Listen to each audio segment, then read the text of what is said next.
नमस्ते बच्चों। और कैसे हो? जैसा कि तुम्हें पता ही है कि अपना 12th बोर्ड का जो है टाइम टेबल आ चुका है और 16 फरवरी से आपका फिजिक्स का एग्ज़ाम है। और मुझे इतना भी पता है कि तुमने अभी तक भी पढ़ाई जो है वो स्टार्ट नहीं की है, ठीक है।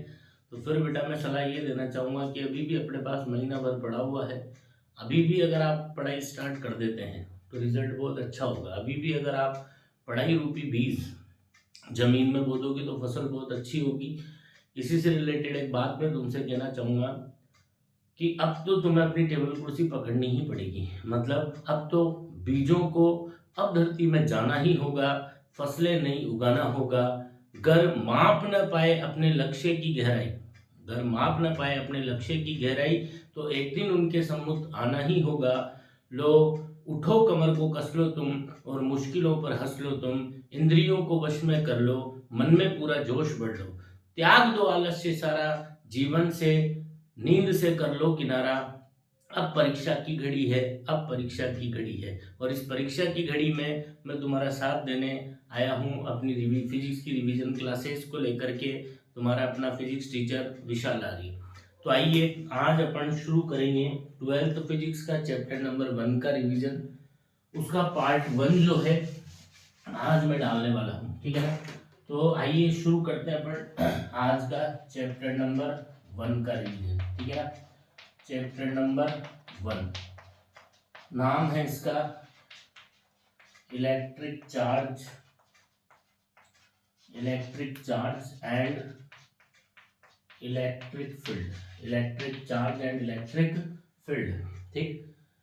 ये बेटा जो इस साल का जो ब्लू प्रिंट आया है उसके अकॉर्डिंग इस चैप्टर के मार्क्स है 4 मार्क्स में। इसमें एमसीक्यूज जो तुम्हारे आने वाले हैं वो 2 एमसीक्यूज आएंगे और हर एमसीक्यू आएगा आपका हाफ मार्क्स का। तो इस तरीके से 1 मार्क्स ये हो जाता है। एक आने वाला है यहाँ पे long answer type question, long answer type question जो कि आपके 3 मार्क्स का होगा। और इस तरीके से हो जाता है आपके टोटल 4 मार्क्स, ठीक है। तो कहाँ से क्या ऑब्जेक्टिव क्वेश्चन बन सकता है और क्या लॉन्ग आंसर टाइप क्वेश्चन बनेगा, ये सारी बातचीत अपन करते हुए चलेंगे। क्लियर है बात, ठीक। तो अपनी क्लास के जो नोट्स हैं वो साथ लेकर के बैठे आप, और जो जो चीज़ मैं बताता जा रहा हूँ उसको नोट्स में साथ के साथ पढ़ते चलें, ठीक। आइए करते हैं शुरू चैप्टर नंबर 1 का रिवीजन। और इसमें जो फर्स्ट टॉपिक हमारे पास आता है उसका नाम है इलेक्ट्रिक चार्ज। क्या नाम है? इलेक्ट्रिक चार्ज, ठीक है। इसको हम कैपिटल स्मॉल क्यू या फिर कैपिटल क्यू से एब्रिविएट करते हैं, से डिनोट करते हैं, रिप्रेजेंट करते हैं, ठीक। तो बात करें अपन कि चार्ज जो है ये हमारे पास कितने टाइप्स का होता है? 2 टाइप का होता है, जिसमें से एक को बोलते हैं अपन पॉजिटिव चार्ज और दूसरे को बोलते हैं अपन नेगेटिव चार्ज, ठीक है ना। चार्ज के टाइप्स के बारे में जिस साइंटिस्ट ने बताया था उसका नाम है बेंजामिन फ्रैंकलिन। किस साइंटिस्ट ने बताया था? बेंजामिन फ्रैंकलिन ने चार्ज के टाइप्स के बारे में बताया था, ठीक।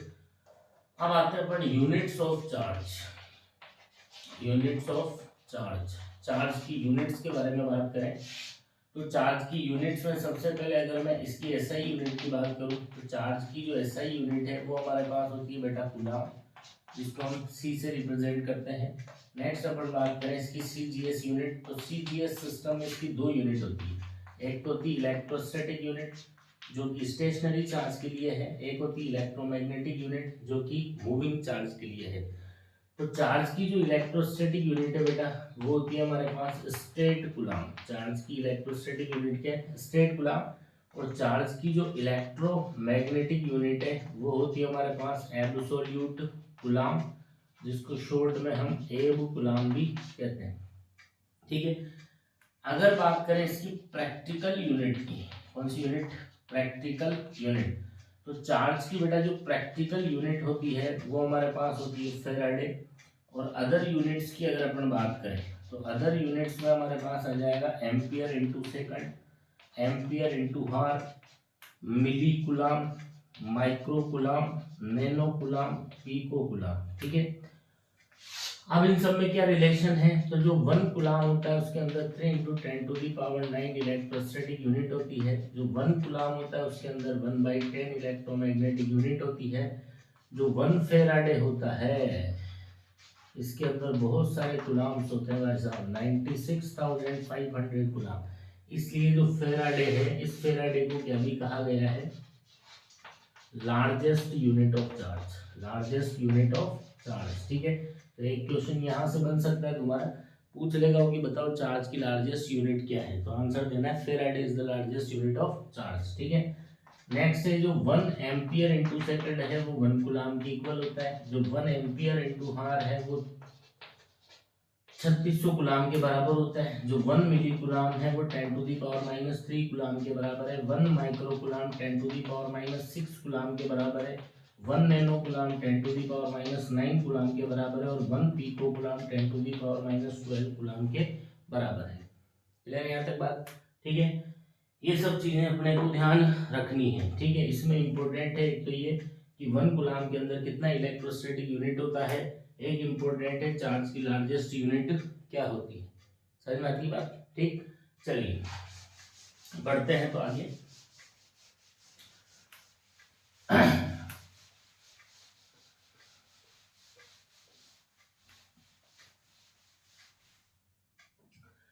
अब बात करते हैं बेटा चार्ज की डायमेंशन के बारे में। ठीक है, तो ये डायमेंशन भी अपने को रट के रखनी है कि चार्ज जो है इसकी डायमेंशन क्या होती है। ठीक है, तो बेटा जो चार्ज की डायमेंशन है वो आपको रटी हुई होनी चाहिए। कितनी होती है, A1 T1, या फिर इसको इस तरीके से भी हम रिप्रेजेंट करते हैं M0 L0 T1 A1। कोई दिक्कत नहीं यहाँ तक? ठीक है, चलो नेक्स्ट। अब इसके बाद अपन बात करें कि कोई बॉडी जो है वो किस तरीके से चार्ज के ऐसा क्या किया जाए बॉडी के साथ कि वो चार्ज शो करे। तो हमें पता है जनरल लाइफ में कोई भी बॉडी जो है वो चार्ज शो नहीं करती है। ठीक है ना, तो फिर चार्ज किस तरीके से शो होगा, तो ध्यान से सुनिएगा। जनरल लाइफ में कोई भी बॉडी चार्ज क्यों नहीं शो करती है, तो बॉडी के अंदर जितना नंबर ऑफ इलेक्ट्रॉन्स होता है उतना ही नंबर ऑफ प्रोटॉन्स होता है। क्लियर बात? जितना नेगेटिव चार्ज होता है उतना ही पॉजिटिव चार्ज होता है। ये तुम्हें सभी को पता है कि जो इलेक्ट्रॉन है, कौन है जो इलेक्ट्रॉन, इसके पास जो चार्ज होता है वो होता है -1.6 × 10⁻19 कूलाम। नेगेटिव नेचर का चार्ज होता है 1.6 × 10⁻19 कूलाम। और अगर हम बात करें प्रोटॉन की तो उतने ही मैग्नीट्यूड का पॉजिटिव चार्ज होता है। ठीक है, और ये जो 1.6 × 10⁻19 कूलाम है इसको हम ई से रिप्रेजेंट करते हैं। तो इस तरीके से इलेक्ट्रॉन का चार्ज -ही और प्रोटॉन का हो जाता है हमारे पास +ही। तो बॉडी में generally number of electrons number of proton के बराबर होंगे। तो बराबर होने से क्या होगा, जितना नेगेटिव होगा उतना ही पॉजिटिव होगा। इसलिए बॉडी का बेटा जो नेट चार्ज होगा वो 0 होगा। ठीक है ना, और बॉडी को कहा जाएगा न्यूट्रल बॉडी। कौन सी बॉडी? Neutral body. समझ आती है यहाँ तक बात? कौन सी बॉडी बोलेंगे इसको? Neutral body.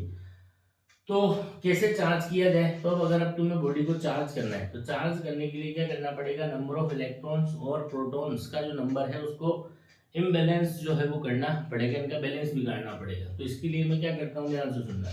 जैसे अगर मैंने बॉडी में से क्या किया, इलेक्ट्रॉन्स रिमूव किए, इलेक्ट्रॉन्स आर रिमूव्ड, बॉडी में से इलेक्ट्रॉन निकाल दिए, तो नंबर ऑफ इलेक्ट्रॉन्स प्रोटॉन्स के कंपैरिजन में क्या हो गया, कम हो गया। समझ में आती बात? और नंबर ऑफ इलेक्ट्रॉन प्रोटॉन के कंपैरिजन में अगर कम हो गया तो नेगेटिव कम हो गया, पॉजिटिव ज्यादा हो गया। तो जो नेट चार्ज होगा क्या होगा बेटा, जो नेट चार्ज होगा वो नेट चार्ज हमारे पास आएगा पॉजिटिव, जिसको हम >0 भी बोल सकते हैं। और अब बॉडी को कहा जाएगा positively charged body, positively charged body. और ये बॉडी पॉजिटिवली चार्ज्ड है, ये शो करने के लिए हम क्या करेंगे, बॉडी के ऊपर इस तरीके से पॉजिटिव साइंस जो है वो लगा देंगे। ठीक बात? इसी तरीके से अगर ये जो बॉडी है हमारी, इस बॉडी में अगर इलेक्ट्रॉन्स ऐड किए जाते हैं, मान लो इस बॉडी के अंदर में क्या करता हूँ, इलेक्ट्रॉन्स ऐड करता हूँ, इलेक्ट्रॉन्स आर एडेड, अगर इलेक्ट्रॉन्स ऐड किए जाते हैं, ठीक है, तो number of electron number of protons के कंपैरिजन में क्या होगा, ज्यादा। तो अब बॉडी के अंदर नेगेटिव चार्ज ज्यादा होगा और पॉजिटिव चार्ज कम होगा। तो जो नेट चार्ज बॉडी का होगा वो हमारे पास होगा नेगेटिव, जिसको हम <0 भी बोल सकते हैं। और ऐसी सिचुएशन में बॉडी को कहा जाएगा नेगेटिवली चार्ज्ड बॉडी। कैसी बॉडी बोलेंगे इसको? Negatively charged body. क्लियर है बात? तो सिंपल ध्यान रखें, अगर नंबर ऑफ इलेक्ट्रॉन प्रोटॉन दोनों बराबर है तो बॉडी न्यूट्रल है। अगर इलेक्ट्रॉन्स की डेफिशिएंसी हो रही पड़ी है तो बॉडी पॉजिटिवली चार्ज है, और इलेक्ट्रॉन एक्सिस में भरे हुए हैं तो हम कहेंगे कि बॉडी नेगेटिवली चार्ज है। समझ में आती है यहाँ तक बात? और ये नेगेटिवली चार्ज है ये शो करने के लिए हम क्या करते हैं, बॉडी के ऊपर इस तरीके से नेगेटिव साइंस जो है वो लगा देते हैं। कोई कष्ट रख लोगे ना? ठीक है ना? चलो भाई,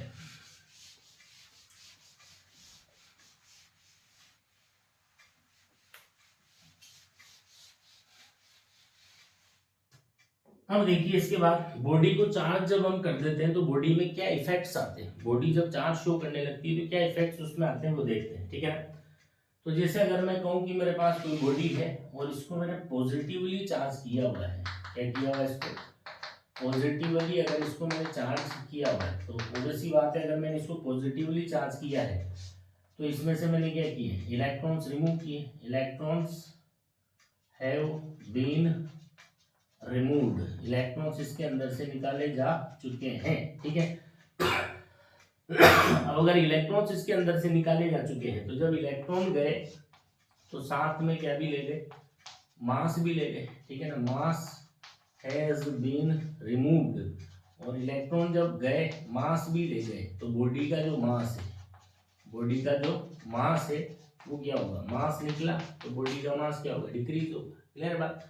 नेक्स्ट अपन बात करें बॉडी की साइज पे या बॉडी के वॉल्यूम पे क्या फर्क पड़ता है। ठीक है ना? तो मुझे पता है कि लाइक चार्जेस एक दूसरे को क्या करते हैं? रिपेल करते हैं। तो ये जो भी प्लस यहाँ पे हैं ये सब क्या करेंगे? एक दूसरे को रिपेल करेंगे, और एक दूसरे को अगर ये रिपेल करेंगे तो ये जो बॉडी का जो साइज है थोड़ा सा क्या होगा? इंक्रीज होगा। ठीक है ना? तो बॉडी का साइज क्या होगा हमारे पास? इंक्रीज होगा। समझ में आ रही है यहाँ तक बात? तो पॉजिटिवली चार्ज करने पे मास डिक्रीज होता है और साइज क्या होता है? इंक्रीज होता है। ठीक है ना? इसी तरीके से मान लो जैसे मेरे पास एक ये बॉडी है और ये जो बॉडी है ये नेगेटिवली चार्ज हो रखी है। कैसे हो रखी है? इस बॉडी पे नेगेटिव चार्ज है। तो वैसी बात है, अगर इस पे नेगेटिव चार्ज है तो क्या किया गया होगा? इसमें इलेक्ट्रॉन्स ऐड किए गए होंगे। ठीक है ना? तो यहाँ हम कहेंगे इलेक्ट्रॉन्स हैव बीन एडेड, इसके अंदर इलेक्ट्रॉन्स ऐड किए जा चुके हैं। और अगर इलेक्ट्रॉन ऐड किए जा चुके हैं तो इलेक्ट्रॉन्स जब आएंगे तो वो साथ में क्या भी लेकर के आएंगे? अपना मास भी लेके आएंगे। तो मास हैज, या मैं कहूँ सम मास, थोड़ा सा मास। ठीक है ना? सम मास हैज बीन एडेड, इसके अंदर कुछ मास क्या हो चुका है? ऐड किया जा चुका है। ठीक है ना?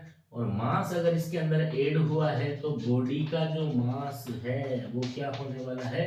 इंक्रीज होगा। ठीक है ना? और बात करें अगर साइज की या वॉल्यूम की, ठीक है, तो बोलो ये नेगेटिव नेगेटिव भी क्या करेंगे? एक दूसरे को रिपेल करेंगे, और एक दूसरे को अगर ये रिपेल करेंगे तो बॉडी का साइज थोड़ा सा क्या हो जाएगा? इंक्रीज हो जाएगा। तो बॉडी का साइज इंक्रीज होगा। तो पता चला कि चाहे आप पॉजिटिवली चार्ज करो चाहे आप नेगेटिवली चार्ज करो, साइज दोनों ही केस में क्या होने वाला है? बढ़ने वाला है।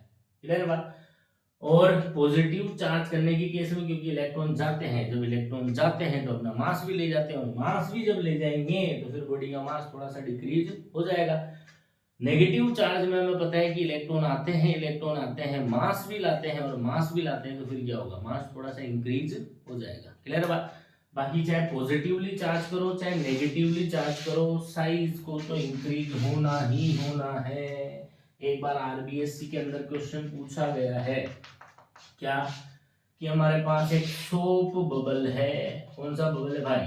Soap bubble. ठीक है ना? इस सोप बबल को पॉजिटिवली चार्ज किया गया है तो आपसे पूछा गया कि बताओ ये जो बबल है इस बबल के साइज पे क्या फर्क पड़ेगा? तो आंसर था बढ़ेगा। आंसर था बढ़ेगा। क्लियर बात? अच्छा, पॉजिटिवली चार्ज करने पे बढ़ा तो नेगेटिव चार्ज करने पे, हाँ बोलो, नेगेटिव चार्ज करने पे भी बढ़ेगा। ठीक है? तो बॉडी को चाहे पॉजिटिवली चार्ज करो चाहे नेगेटिवली चार्ज करो, साइज बढ़ता ही बढ़ता है। क्लियर बात? पक्का? ठीक है ना? चलो भाई, तो ये बात हो गई हमारे पास चार्ज करने पे क्या इफेक्ट्स आते हैं उनके बारे में अपन ने बात कर ली। ठीक है ना? अब नेक्स्ट चीज इसमें हमारे पास आती है methods of charging. Methods of charging, ठीक है ना। तो मेथड्स ऑफ चार्जिंग में क्या होता है, ध्यान से सुनना। मेथड्स ऑफ चार्जिंग, तो मेथड्स ऑफ चार्जिंग में तीन अपने इसमें है, तीन में भी एक काम करा उसी के बारे में बात करूंगा। तो एक तो होता है चार्जिंग होती है बाय फ्रिक्शन, एक तो क्या होती है चार्जिंग होती है बाय फ्रिक्शन, ठीक है ना। एक होता है हमारे पास चार्जिंग बाय कंडक्शन, और तीसरा जो इम्पोर्टेंट है जिसके बारे में मुझे बात करनी है वो है चार्जिंग बाय इंडक्शन। क्लियर है बात। चार्जिंग बाय फ्रिक्शन में तुम्हें पता है कि दो डिफरेंट मटेरियल से बनी हुई बॉडीज को आपस में रब किया जाता है। फ्रिक्शन की वजह से एक में से इलेक्ट्रॉन टूटते हैं और दूसरे में जाके चिपक जाते हैं, तो जिसमें से निकले उसमें प्लस आ जाएगा, जिसमें जाके जुड़े उस पर माइनस आ जाएगा। कंडक्शन में क्या किया जाता है, एक बॉडी होती है न्यूट्रल होती है, एक बॉडी जिसके पास चार्ज होता है, मतलब एक हमारे पास खाली बाल्टी है, एक भरी बाल्टी है, तो खाली बाल्टी और भरी बाल्टी को जब एक दूसरे के कांटेक्ट में लाया जाता है, मतलब एक न्यूट्रल कंडक्टिंग बॉडी को जब एक चार्ज कंडक्टिंग बॉडी के साथ टच किया जाता है, ठीक है ना, तो क्या देखने को मिलेगा कि वो जो चार्ज कंडक्टिंग बॉडी उसमें से कुछ चार्ज न्यूट्रल बॉडी के पास चला जाता है और वो भी चार्ज हो जाती है, ठीक है ना। नेक्स्ट अपन बात करते हैं चार्जिंग बाय इंडक्शन, और मैं तो कहूँगा चार्जिंग बाय इंडक्शन भी मैं नहीं पढ़ाने वाला तुम्हें, मैं तो सिंपल बात करने वाला हूँ इंडक्शन के बारे में, ठीक है ना। क्या होता है इंडक्शन, अब ध्यान से देखना। तो इंडक्शन का बेसिकली जो मीनिंग है वो है किसी बॉडी के चार्ज का दूसरी बॉडी पे असर पड़ना, किसी बॉडी के चार्ज का दूसरी बॉडी पे असर पड़ना, इसी को बोलते हैं अपन इंडक्शन। तो क्या होता है इंडक्शन, ध्यान से सुनना। जैसे मैं कहूं कि मेरे पास एक न्यूट्रल बॉडी है, ठीक है ना, मेरे पास कौन सी बॉडी है, न्यूट्रल बॉडी मेरे पास है, ठीक है ना। न्यूट्रल बॉडी का मतलब इसके पास नेट चार्ज क्या है, जीरो। बताओ नेट चार्ज जीरो क्यों है, क्योंकि इसके पास प्लस और माइनस दोनों बराबर अमाउंट में पड़ा हुआ है, प्लस और माइनस दोनों बराबर अमाउंट में इसके पास पड़ा हुआ है, इसलिए न्यूट्रल है, ठीक। अब अगर इसके पास मैं किसी पॉजिटिवली चार्ज्ड बॉडी को ला करके रख दूं, मान लो मैंने इसके पास किसी पॉजिटिवली चार्ज्ड बॉडी को ला करके रख दिया, ठीक है ना बात, तो क्या देखने को मिलेगा कि इस पॉजिटिवली चार्ज्ड बॉडी के पॉजिटिव चार्ज से इसका जो नेगेटिव चार्ज है वो अट्रैक्ट होगा, और अट्रैक्ट हो करके इस तरफ आकर के इसे एक्यूमुलेट हो जाएगा, क्लियर बात। और इसके पॉजिटिव से इसका पॉजिटिव रिपेल होगा, और रिपेल हो करके इधर जाकर के वो सेटल हो जाएगा। अरे समझ में आती बात, ठीक है ना। तो ये जो यहाँ पे रीशफलिंग हुई है, ये जो चार्ज की रीशफलिंग इस जगह पे हुई है, क्लियर बात। जो प्लस माइनस एक ही जगह पे घुला हुआ था उसमें प्लस अलग हो गया और माइनस अलग हो गया, इसी को बोलते हैं वैसा इंडक्शन। तो मैं कहूंगा ये इंडक्शन हो चुका है, ये इंडक्शन हो चुका है, समझ में आती बात। अब इस इंडक्शन की वजह से क्या होता है, अच्छा जबकि इंडक्शन तो हो चुका है पर इस बॉडी पे नेट चार्ज अभी भी कितना है, जीरो, अभी भी कितना है, जीरो, क्लियर है यहाँ तक बात, ठीक है। अब ध्यान से सुनो, आगे की बात अगर अपन करें तो इन दोनों बॉडीज के बीच में अपन देखते हैं कि अट्रैक्शन है या रिपल्शन है। एक चीज तुम्हें पता ही है कि एक प्लस दूसरे प्लस को क्या करता है बोलो, अट्रैक्ट करेगा, रिपेल करेगा। तो एक प्लस दूसरे प्लस को रिपेल करेगा, एक माइनस भी दूसरे माइनस को रिपेल करेगा, और एक प्लस और एक माइनस ये एक दूसरे को क्या करने वाले, अट्रैक्ट करने वाले, क्या करने वाले, अट्रैक्ट करेंगे, क्लियर बात। अच्छा बताओ इस पे कौन सा चार्ज है, पॉजिटिव, और इस पे कौन सा चार्ज है, कौन सा चार्ज है, इसमें कोई चार्ज नहीं है। तो देखते हैं इन दोनों के बीच में क्या होता है, अट्रैक्शन होता है, रिपल्शन होता है, या कुछ नहीं होता है, ठीक है। तो आओ चेक करते हैं। तो देखना ये इस बॉडी पे जो नेगेटिव इस साइड में आकर के सेटल हुआ है उस पॉजिटिव के इन्फ्लुएंस में आकर के, तो इस नेगेटिव को ये जो पॉजिटिव है ये अपनी तरफ क्या करने वाला है, अट्रैक्ट करने वाला है, अपनी तरफ क्या करेगा, ये इसको अट्रैक्ट करेगा, क्लियर बात। और ये जो पॉजिटिव है ये इस पॉजिटिव को जो इस तरफ सेट हुआ है इस पॉजिटिव को क्या करने वाला है, ये रिपेल करने वाला है, समझ में आती है यहाँ तक बात। अब ध्यान से सुनना, अट्रैक्शन भी हो रहा है, रिपल्शन भी हो रहा है, तो बताओ क्या होगा, दोनों कैंसिल आउट हो जाएंगे या नेट फोर्स आएगा, हाँ हाँ हाँ बोलो, कैंसिल आउट हो जाएंगे, नेट फोर्स आएगा, कैंसिल आउट नहीं होंगे, क्यों नहीं होंगे, ध्यान से सुनना, क्योंकि ये जो नेगेटिव चार्ज है इस नेगेटिव चार्ज की इस पॉजिटिव से जो एवरेज डिस्टेंस है वो कम है, जबकि इस पॉजिटिव से जो एवरेज डिस्टेंस है वो ज्यादा है। हम कहेंगे नेगेटिव चार्ज की जो एवरेज डिस्टेंस है वो कम है, पॉजिटिव चार्ज की एवरेज डिस्टेंस से इसलिए एट्रैक्शन नेगेटिव पे जो फोर्स लग रहा है वो बड़ा होगा भाई, जो करीब होगा उस पर अपना असर क्या होगा, ज्यादा होगा। इसलिए एट्रैक्शन का मैग्नीट्यूड ज्यादा होगा, रिपल्शन का जो मैग्नीट्यूड है वो कम होगा। समझ में आती बात। इस तरीके से इस बॉडी पे जो नेट फोर्स आएगा, इस बॉडी पे जो नेट फोर्स आएगा वो एट्रैक्शन का आएगा। जो नेट फोर्स आएगा वो कहीं का आएगा, जो नेट फोर्स होगा उसकी नेचर होगी एट्रैक्शन। जो नेट फोर्स होगा उसकी नेचर कैसी होगी, एट्रैक्शन। तो यहाँ हमें क्या देखने को भी मिला कि एक पॉजिटिव चार्ज बॉडी ने एक न्यूट्रल बॉडी को अपनी तरफ क्या कर लिया, अट्रैक्ट कर लिया। इसका मतलब ये कोई जरूरी नहीं है कि अपोजिट नेचर के चार्ज ही एक दूसरे को अट्रैक्ट करें। एक चार्ज बॉडी और एक न्यूट्रल बॉडी, एक चार्ज बॉडी और एक न्यूट्रल बॉडी के बीच में भी अट्रैक्शन हो सकता है due to induction. Due to induction, induction की वजह से एक चार्ज बॉडी और एक न्यूट्रल बॉडी में भी अट्रैक्शन हो सकता है। समझ में आ रही है यहाँ तक बात, क्लियर है बात। नेक्स्ट देखना आगे क्या बात करें इस चीज के ऊपर, किस तरीके से क्वेश्चन आते हैं। और यहाँ से बहुत ही बेहतरीन स्टेटमेंट आने वाला है, हो सकता है उसके ऊपर भी या तो फिर इन ऑब्जेक्टिव में क्वेश्चन हमारे पास पूछ लिया जाए, ठीक है ना। तो क्या है, ध्यान से सुनना समझना। देखो, तो अभी अभी अपन ने एक चीज पता कर ली कि एक चार्ज बॉडी और एक न्यूट्रल बॉडी के बीच में भी क्या हो सकता है, अट्रैक्शन हो सकता है, क्लियर है बात। तो जैसे अगर मैं कहूं कि मेरे पास एक बॉडी ए है और दूसरी बॉडी मेरे पास बी है, ठीक है। मेरे को ये पता है कि ए पे पॉजिटिव चार्ज है और ए ने बी को क्या किया हुआ है, अट्रैक्ट किया हुआ है। तो बताओ बी पे जो चार्ज होगा वो कैसा होगा, क्लियर बात। तो मुझे पता है कि या तो इस पे कैसा चार्ज होगा, नेगेटिव, क्योंकि अगर इस पे नेगेटिव चार्ज हुआ तो since unlike charges attract each other, इसलिए इन दोनों के बीच में क्या होगा, अट्रैक्शन होगा। और अभी अभी इंडक्शन से मुझे पता चला है कि अगर इसके ऊपर कोई चार्ज नहीं भी हुआ, अगर इस पे नेट चार्ज जीरो भी अगर होता है तो भी अट्रैक्शन होगा। कैसे, ये जो B है जैसे ही इसके करीब आएगा, B के A के प्लस को देख के B के इधर आएगा माइनस, और B पे इस तरफ आएगा प्लस, ये माइनस प्लस से अट्रैक्ट होगा, प्लस प्लस से रिपेल होगा, माइनस करीब इसलिए अट्रैक्शन बड़ा होगा और रिपल्शन छोटा होगा, इसलिए नेट क्या होगा, अट्रैक्शन होगा। समझ में आती बात। तो अगर कोई पॉजिटिवली चार्ज बॉडी किसी दूसरी बॉडी को अपनी तरफ अट्रैक्ट करती तो इसका मतलब कोई जरूरी नहीं है कि सामने वाले पे नेगेटिव चार्ज ही हो, क्लियर है बात। ठीक इसी तरह से अगर अगली बात मैं कहूं कि एक बॉडी मेरे पास ए है, दूसरी बॉडी मेरे पास बी है, ए पे नेगेटिव चार्ज है, ये मुझे पता है, ठीक बात। अब क्या देखने को मिला, देखने को मिला कि ए और बी के बीच में अट्रैक्शन चल रहा है। ए और बी के बीच में क्या चल रहा है, अट्रैक्शन चल रहा है। Again the same question arise before us that find the nature of charge on B, find the nature of charge on B. तो आई नो कि if a negatively charged body attracts another body, it means the another body may have positive charge. If another body have positive charge, due to unlike charges, due to charges of unlike nature, both attracts each other. But I also know it is that due to induction, if it is no, its net charge is zero. If its net charge is zero, then it can also attract it. Why?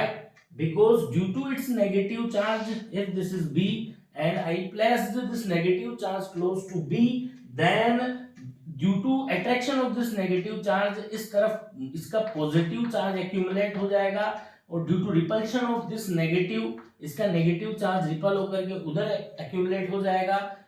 क्योंकि ये negative charge, इसका separation positive charge का जो separation है negative से कम है और negative का सेपरेशन नेगेटिव से ज्यादा है, तो नेट फोर्स अट्रैक्शन का होगा। समझ में आती है यहाँ तक बात। बट हाँ, अगर मैं ऐसा कहूं कि एक बॉडी ए है, दूसरी बॉडी बी है, ए पे पॉजिटिव चार्ज है और ए और बी के बीच में भाई साहब झगड़ा चल रहा है, रिपल्शन चल रहा है, तो बताइए बी पे कैसा चार्ज होगा। तो मैं कहूंगा डेफिनेटली इसके ऊपर केवल और केवल कैसा चार्ज होगा, पॉजिटिव चार्ज ही होगा। क्यों? क्योंकि इंडक्शन की वजह से सिर्फ अट्रैक्शन होता है, इंडक्शन की वजह से रिपल्शन नहीं होता है। समझ में आती बात। तो अगर मान लीजिए मैं कहूं तुमसे कि हमारे पास दो बॉडीज हैं, मान लो एक बॉडी ये है और दूसरी बॉडी ये है, और मुझे पता करना है कि बताओ बॉडीज जो है वो चार्ज है या नहीं है, ठीक है। मान लो इसमें से एक का तो मुझे पता है कि एक तो कंफर्म जो है चार्ज हो रखी है, दूसरी बॉडी का मुझे पता करना है कि ये चार्ज है या नहीं है, ठीक है। तो इसका पता कैसे चलेगा, हम इसको इसके पास देखेंगे। तो बताओ अगर इसने इसको अट्रैक्ट किया तो बताओ क्या इसके ऊपर चार्ज होगा, ये कोई जरूरी है, बोलो कोई जरूरी है क्या।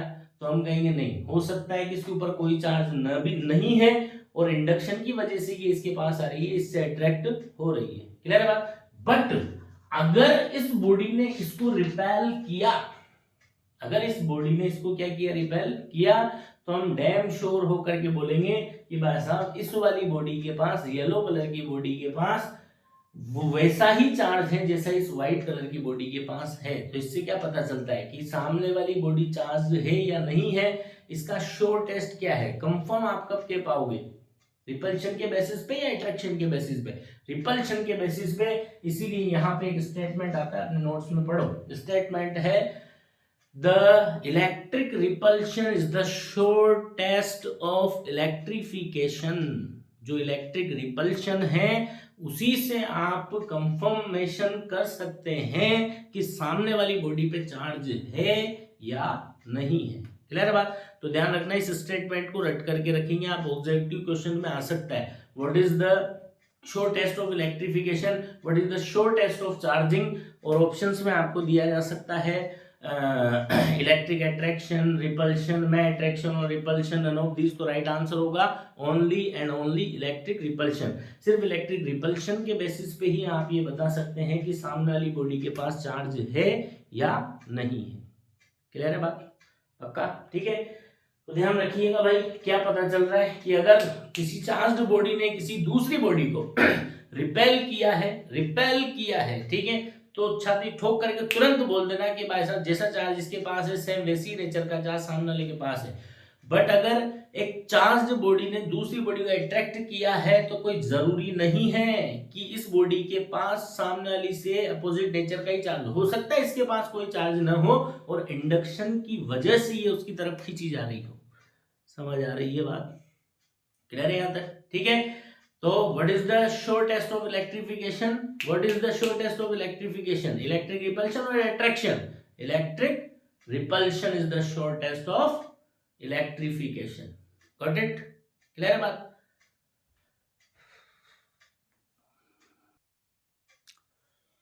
चलिए तो नेक्स्ट टॉपिक आता है हमारे पास प्रॉपर्टीज ऑफ चार्ज। क्या आता है बेटा, प्रॉपर्टीज ऑफ चार्ज। जितना बताऊं उतना कंप्लीट करते चलना, ठीक है। नोट्स में मैंने बहुत कुछ लिखवाया, बहुत मसाला डाला हुआ है, पर वो सारा मसाला अब मैं क्या करने वाला हूँ, उसका निचोड़ निकाल रहा हूँ, समझ में आती बात। तो जितना बताया जा रहा है उतना पढ़े हम, मस्त रहे, ठीक। तो प्रॉपर्टीज ऑफ चार्ज, इसके ऊपर क्वेश्चन कई बार आरबीएससी के अंदर आ चुके हैं।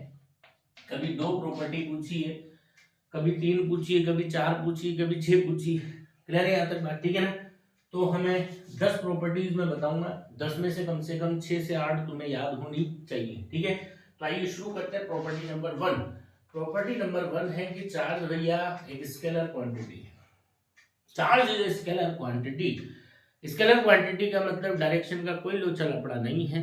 जब कोई मैथमेटिकल कैलकुलेशन आप चार्ज के साथ करने जाएंगे तो डायरेक्शन की कोई दिक्कत नहीं है, बेधड़क बेझिझक करे नॉर्मल तरीके से कैलकुलेशन, ठीक बात। चलिए दूसरी बात कि ये क्वांटाइज्ड क्वांटिटी है, ठीक है। क्या मतलब होता है, अभी आगे पूरा का पूरा टॉपिक पढ़ेंगे क्वांटाइजेशन, ठीक है। नेक्स्ट आता है कंजर्व्ड क्वांटिटी है, आगे अभी करेंगे बात, अभी करेंगे कंजर्वेशन ऑफ चार्ज भी पढ़ेंगे, ठीक है ना।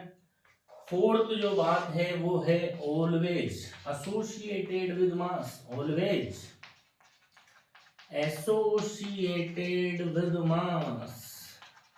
ये देखा गया है इस नेचर में जितने भी पार्टिकल्स हैं जिनके पास चार्ज है उनके पास मास भी है, और ये देखा गया है कि जिनके पास मास नहीं है उनके पास चार्ज भी नहीं है। इसका मतलब चार्ज रखने का हक अधिकार, चार्ज रखने का हक अधिकार, चार्ज रखने का लाइसेंस सिर्फ उन्हीं लोगों के पास है जिनके पास मास है, जिनके पास मास है। जिनके पास मास नहीं है वो चार्ज नहीं रख सकते, क्लियर बात। It means without mass charge is not possible. ऐसा कोई पार्टिकल आपको इस नेचर में अभी तक तो नहीं डिस्कवर हुआ है कि साला जिसने चार्ज रख रखा हो और उसके पास मास न हो।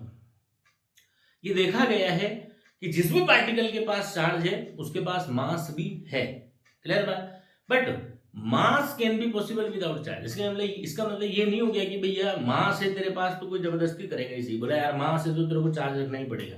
जैसे अपन बात करें इलेक्ट्रॉन के पास चार्ज और मास दोनों है, ठीक है। प्रोटॉन चार्ज और मास दोनों है, बट न्यूट्रॉन चार्ज तो है मास सॉरी चार्ज तो नहीं है पर मास है। तो कोई जरूरी है क्या कि ये इसके पास मास है तो चार्ज रखे इसे? हाँ, बट ये जरूरी है कि अगर चार्ज है तो मास कंफर्म होगा ही होगा। जैसे अगर मैं बात करूं गामा फोटोन की, जिनका रेस्ट मास 0 होता है, जो कि मैटर पार्टिकल भी नहीं है, इनके पास मास नहीं होता है, तो अगर ये कितनी ही क्या बोलते हैं तमन्ना रखें कि यार हम तो चार्ज भी रखेंगे, क्लियर बात, तो भाई हम कहेंगे कि तू काबिल ही नहीं है। क्यों? क्योंकि तेरे पास मास ही नहीं है। समझ में आती है यहाँ तक बात? ठीक। नेक्स्ट इसके बाद फिफ्थ बात आती है हमारे पास कि चार्ज जो है ये क्या नहीं करता है, डज नॉट डिपेंड ऑन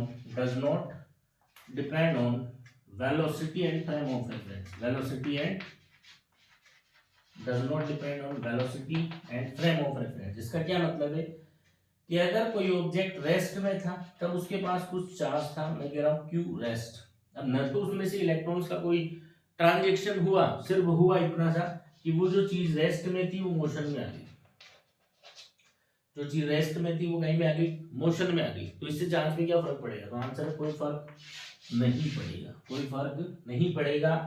आप की जब स्टेट ऑफ मोशन आपका रेस्ट था तब आपके पास जितना चार्ज था, अगर आप मोशन में चले गए तो भी चार्ज उतना ही रहेगा, क्योंकि चार्ज कम ज्यादा तो तभी होगा जब इलेक्ट्रॉन्स का लेन देन होगा। तेरे चलने से और तेरे रुके रहने से चार्ज में कोई फर्क नहीं पड़ेगा। ठीक बात?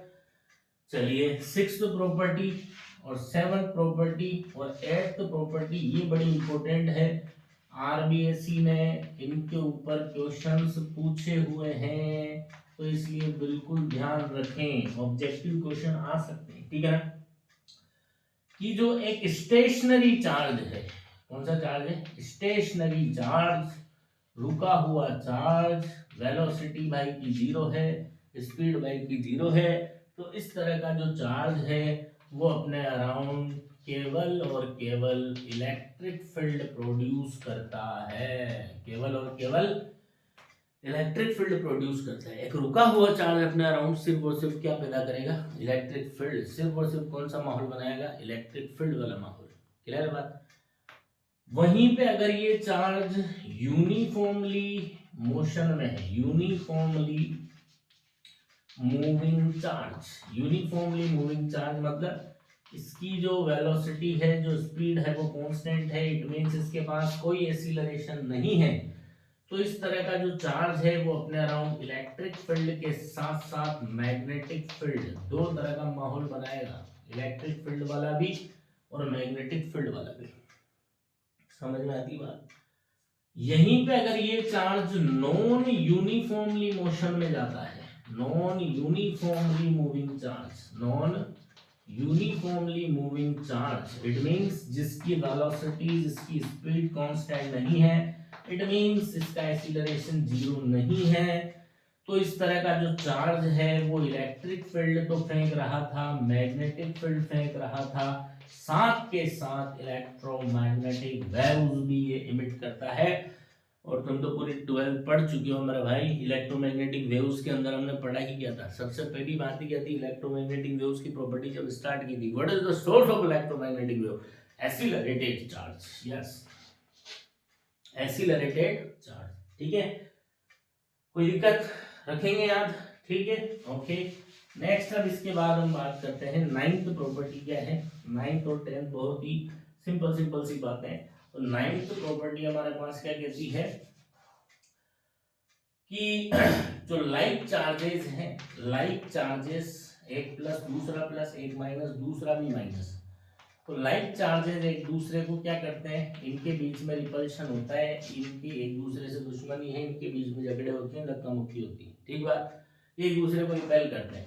और जो अनलाइक चार्जेस हैं, जो अपोजिट नेचर के चार्ज है, एक प्लस है तो दूसरा माइनस है, तो इनके बीच में क्या होता है भाई साहब, अट्रैक्शन होता है। क्या होता है, इनके बीच में अट्रैक्शन होता है। और 10th और लास्ट प्रॉपर्टी मैं कहूँ तो वो है कि चार्ज जो है वो एडिटिव होता है। चार्ज क्या होता है, एडिटिव होता है। इट मीन्स किसी का अगर नेट चार्ज तुम्हें निकालना है तो उसको जितने भी चार्जेस अलग अलग जगहों से मिले हुए हैं उन सबका आपको करना है एलजेब्रिक सम। कौन सा सम, एलजेब्रिक सम। मतलब आपको सम करना है विद साइन, सम करना है विद साइन। जैसे मैं कहूँ कि ये कोई सिस्टम है, ठीक है, इसमें कोई अपना +2 गुलाम रख गया, कोई -3 गुलाम रख गया, कोई +4 गुलाम रख गया, और आपसे कहा जी भाई नेट हिसाब किताब करो आज का, ठीक है। तो आज का जो नेट हिसाब किताब करना है, सिस्टम का जो नेट चार्ज निकालना है, कोई हाई फाई मैथमेटिक्स लगाने की जरूरत नहीं है, नॉर्मल तरीके से इसको ऐड करो, +2 -3 +4, तो आंसर आ जाएगा प्लस का 3। दिस इज कि चार्ज एज एडिटिव है। समझ आती बात, पक्का। ये है तुम्हारी प्रॉपर्टीज ऑफ चार्ज, ठीक है ना। क्या क्या प्रॉपर्टीज है बोलो। सबसे पहले स्केलर क्वांटिटी है, क्वांटाइज्ड क्वांटिटी है, कंजर्व्ड रहता है, मास से एसोसिएट होता है, वेलोसिटी फ्रेम ऑफ रेफरेंस पे डिपेंड नहीं करता है, रुके रुके सिर्फ इलेक्ट्रिक फील्ड फेंकता है, अगर यूनिफॉर्म स्पीड से चलेगा तो इलेक्ट्रिक फील्ड के साथ साथ मैग्नेटिक फील्ड भी फेंकेगा, और रफ्तार कम ज़्यादा करता हुआ चलेगा। एक्सीलरेशन भी अगर अपने पास रखेगा तो इलेक्ट्रिक फील्ड मैग्नेटिक फील्ड के साथ साथ इलेक्ट्रोमैग्नेटिक वेव्स भी इमिट करेगा। क्लियर है यहाँ तक बात। लाइक चार्जेस एक दूसरे में झगड़ा करेंगे, रिपल्शन होगा उनके बीच में, अनलाइक चार्जेस एक दूसरे को अट्रैक्ट करेंगे, और चार्ज एडिटिव होता है। चार्ज कैसा होता है, एडिटिव होता है। एडिटिव होने का मतलब हाई फाई मैथमेटिक्स नहीं, हिसाब किताब करने के लिए क्या करना है, नॉर्मल एडिशन। क्लियर बात, पक्का, ओके।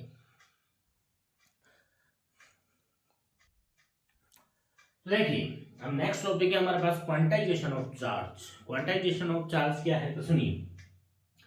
पहले तो क्वांटाइजेशन का मतलब क्या होता है इसको समझे। क्वांटाइजेशन का मतलब है कि अगर किसी भी फिजिकल क्वांटिटी के साथ क्या किया जाए कि उसका एक मिनिमम अमाउंट फिक्स कर दिया जाए, बड़ा यार होगा तो इतना होगा, इससे कम नहीं होगा, और ज्यादा भी होगा तो इसी के इंटीग्रल मल्टीपल के फॉर्म में होगा। When ever a physical quantity is distributed in the integral multiple form of a fixed amount, जब भी किसी भी फिजिकल क्वांटिटी का डिस्ट्रीब्यूशन एक मिनिमम फिक्स्ड अमाउंट के इंटीग्रल मल्टीपल के फॉर्म में होता है तो इस तरह की फिजिकल क्वांटिटीज को क्वांटाइज्ड क्वांटिटीज कहते हैं।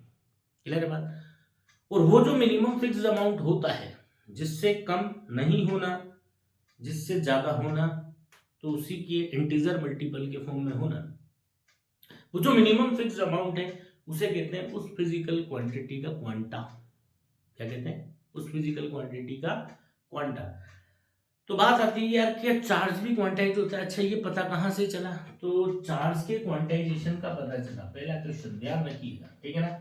कहाँ से पता चला, तो Millikan's oil drop experiment. Millikan's oil drop experiment से ये पता चला कि चार्ज एक क्वांटाइज्ड क्वांटिटी है। चार्ज के साथ भी ऐसे ही होता है, चार्ज का भी एक मिनिमम अमाउंट फिक्स हो रखा है, उससे कम का लेन देन नहीं होता है, उससे कम चार्ज जो है वो ट्रांसमिसिबल नहीं होता है, और ज़्यादा भी होता है तो उसी के इंटीजर मल्टीपल के फॉर्म में होता है। ये चीज़ पता चली हमें मिलिकन ऑयल ड्रॉप एक्सपेरिमेंट से। कहाँ से पता चली, मिलिकन ऑयल ड्रॉप एक्सपेरिमेंट से हमें ये बात पता चली। ओके ठीक है, तो वहीं से हमें पता चला चार्ज का क्वांटा क्या होता है। तो चार्ज का जो क्वांटा है बेटा वो होता है ई बोले तो 1.6 10⁻⁻19 कूलम। मतलब जब भी किसी बॉडी से चार्ज का लेन देन होगा तो कम से कम इतना चार्ज आप ले सकते हैं, दे सकते हैं, इससे कम का लेन देन पॉसिबल नहीं है, और ज़्यादा भी पॉसिबल है तो इसी के इंटीग्रल मल्टीपल के फॉर्म में। इस तरह से पता चला कि कोई भी बॉडी जो चार्ज शो करेगी वो या तो नहीं करेगी या फिर कम से कम ई करेगी, और ज़्यादा भी करेगी तो इसी के इंटीग्रल मल्टीपल के फॉर्म में, चाहे वो पॉजिटिव करेगी चाहे वो नेगेटिव करेगी, ठीक है ना। तो यहाँ पे n जो है ये क्या है, ये n है बेटा number of electrons transferred, number of electrons transferred, ठीक है ना, जो कि एक इंटीजर होगा, जो कि क्या होगा, एक इंटीजर, डेसिमल वाला नहीं होगा, इंटीजर होगा। मतलब 0 मत करो, 1 करो, 2 करो, 3 करो, 4 करो, 5 करो। अरे क्लियर बात, मतलब किसी भी बॉडी के पास चार्ज या तो नहीं होगा या तो वो शो ही नहीं करेगी, ठीक बात। अगर करेगी तो कम से कम ई करेगी, चाहे प्लस का करेगी चाहे माइनस का करेगी, और ज्यादा करेगी तो 2 ई करेगी, चाहे प्लस का करेगी चाहे माइनस का, और ज्यादा करेगी तो प्लस 2 ई करेगी, 3 ई करेगी, इनके बीच का 2.4 ई, 2.2 ई, 2.5 ई, इस तरह का चार्ज जो है वो पॉसिबल नहीं होगा।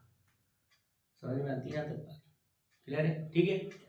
चलो अब ये जो फॉर्मूला है Q इक्वल्स टू एनी, इसके ऊपर क्या क्वेश्चंस बनते हैं, तो उन क्वेश्चंस के बारे में भी मैं बता देता हूँ, किस किस तरह की क्वेश्चंस बनते हैं, कैसे उनको सोल्व किया जाता है, ठीक है ना। मैं सिर्फ तरीके ही बता रहा हूँ, अभी क्वेश्चंस नहीं करेंगे, क्वेश्चंस हमारे नोट्स में हो रखे हैं, आराम से करें, नहीं आए तो मेरे से पूछ लेना, समझ में आती बात।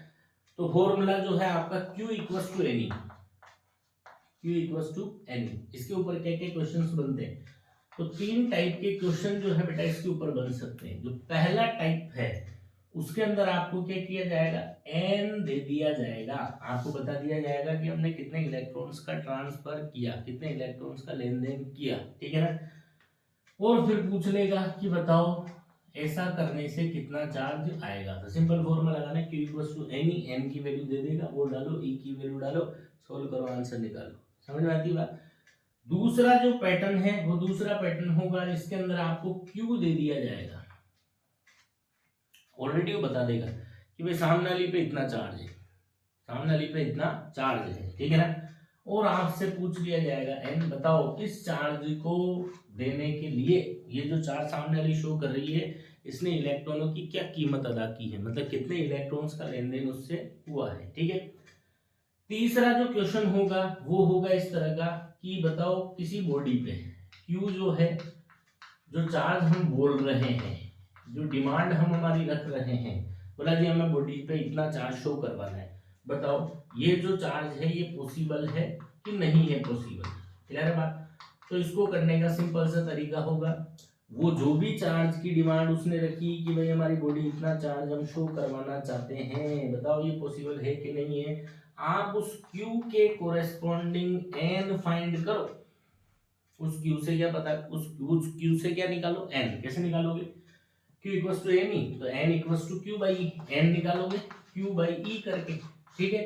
अब तुमने n निकाल लिया, अब ये जो तेरा n है, अगर ये तेरा n इंटीजर हुआ तो तू कहेगा भाई इस तरह का चार्ज तेरी बॉडी रख सकती है, पॉसिबल है, ठीक है ना। बट उस Q के कोरेस्पॉन्डिंग जो तेने n निकाला वो अगर इंटीजर नहीं हुआ तो फिर तू कहेगा कि भाई इस जन्म में तो, इस यूनिवर्स में तो, इस नेचर में तो ये चीजें पॉसिबल नहीं, तेरी तमन्ना अधूरी रह जाएगी, तेरी तमन्ना पूरी नहीं होगी। समझ में आई बात। 3 टाइप के क्वेश्चन बनेंगे, एन देके क्यू पूछे, क्यू देके एन पूछे, क्यू देके पूछेगा बताओ हमारी तमन्ना है कि हमारी बॉडी इस तरह का चार्ज रखे, पॉसिबल है या नहीं है, तो आप वो जो भी चार्ज है उसके कोरेस्पोंडिंग एन निकालें, if this n belongs to integer then this type of charge can be possible to have by a body, and if n is a non integer, n integer नहीं है तो इस तरह का charge possible नहीं होगा, clear बात, पक्का, ठीक है। हाँ जी बच्चों, तो नेक्स्ट टॉपिक है principle of charge conservation, principle of charge conservation क्या कहता है, प्रिंसिपल ऑफ चार्ज कंजर्वेशन, देखो इस दुनिया में विधाता ने, रचयिता ने, क्रिएटर ने सबसे अपार शक्तियों के साथ अगर किसी को नवाजा है तो वो है ह्यूमन बीइंग्स, क्लियर बात। उनको जो शक्तियां दी है इस नेचर में, जितने भी लिविंग बीइंग्स हैं उनके पास इस तरह की अपार शक्तियां नहीं है, बट कुछ शक्तियां प्रभु ने अपना कंट्रोल में रखी है, वो इंसानों को नहीं दी, और वो शक्तियां क्या है, ध्यान से सुनना। तो विधाता ने, क्रिएटर ने, रचयिता ने इस नेचर के अंदर चार्ज बनाया, चार्ज बनाया, ठीक बात। इंसानों को इस चार्ज को यूज करने की पावर दी, बट क्या पावर नहीं दी कि भाई मैंने जो चार्ज बनाया है इस चार्ज को तू क्या नहीं कर सकता, तू अपनी तरफ से क्रिएट नहीं कर सकता, यू कांट क्रिएट। तो अपनी तरफ से क्या नहीं कर सकता, चार्ज क्रिएट नहीं कर सकता। नहीं तू क्या कर सकता है, मैंने जो बना करके दे दिया उसे नष्ट करना, उसे डिस्ट्रॉय करना, उसका विनाश करना भी तेरे बस की बात नहीं है। तू उसका विनाश भी नहीं कर सकता। तू कर सकता है तो सिर्फ क्या, इसकी टोपी उसके सर।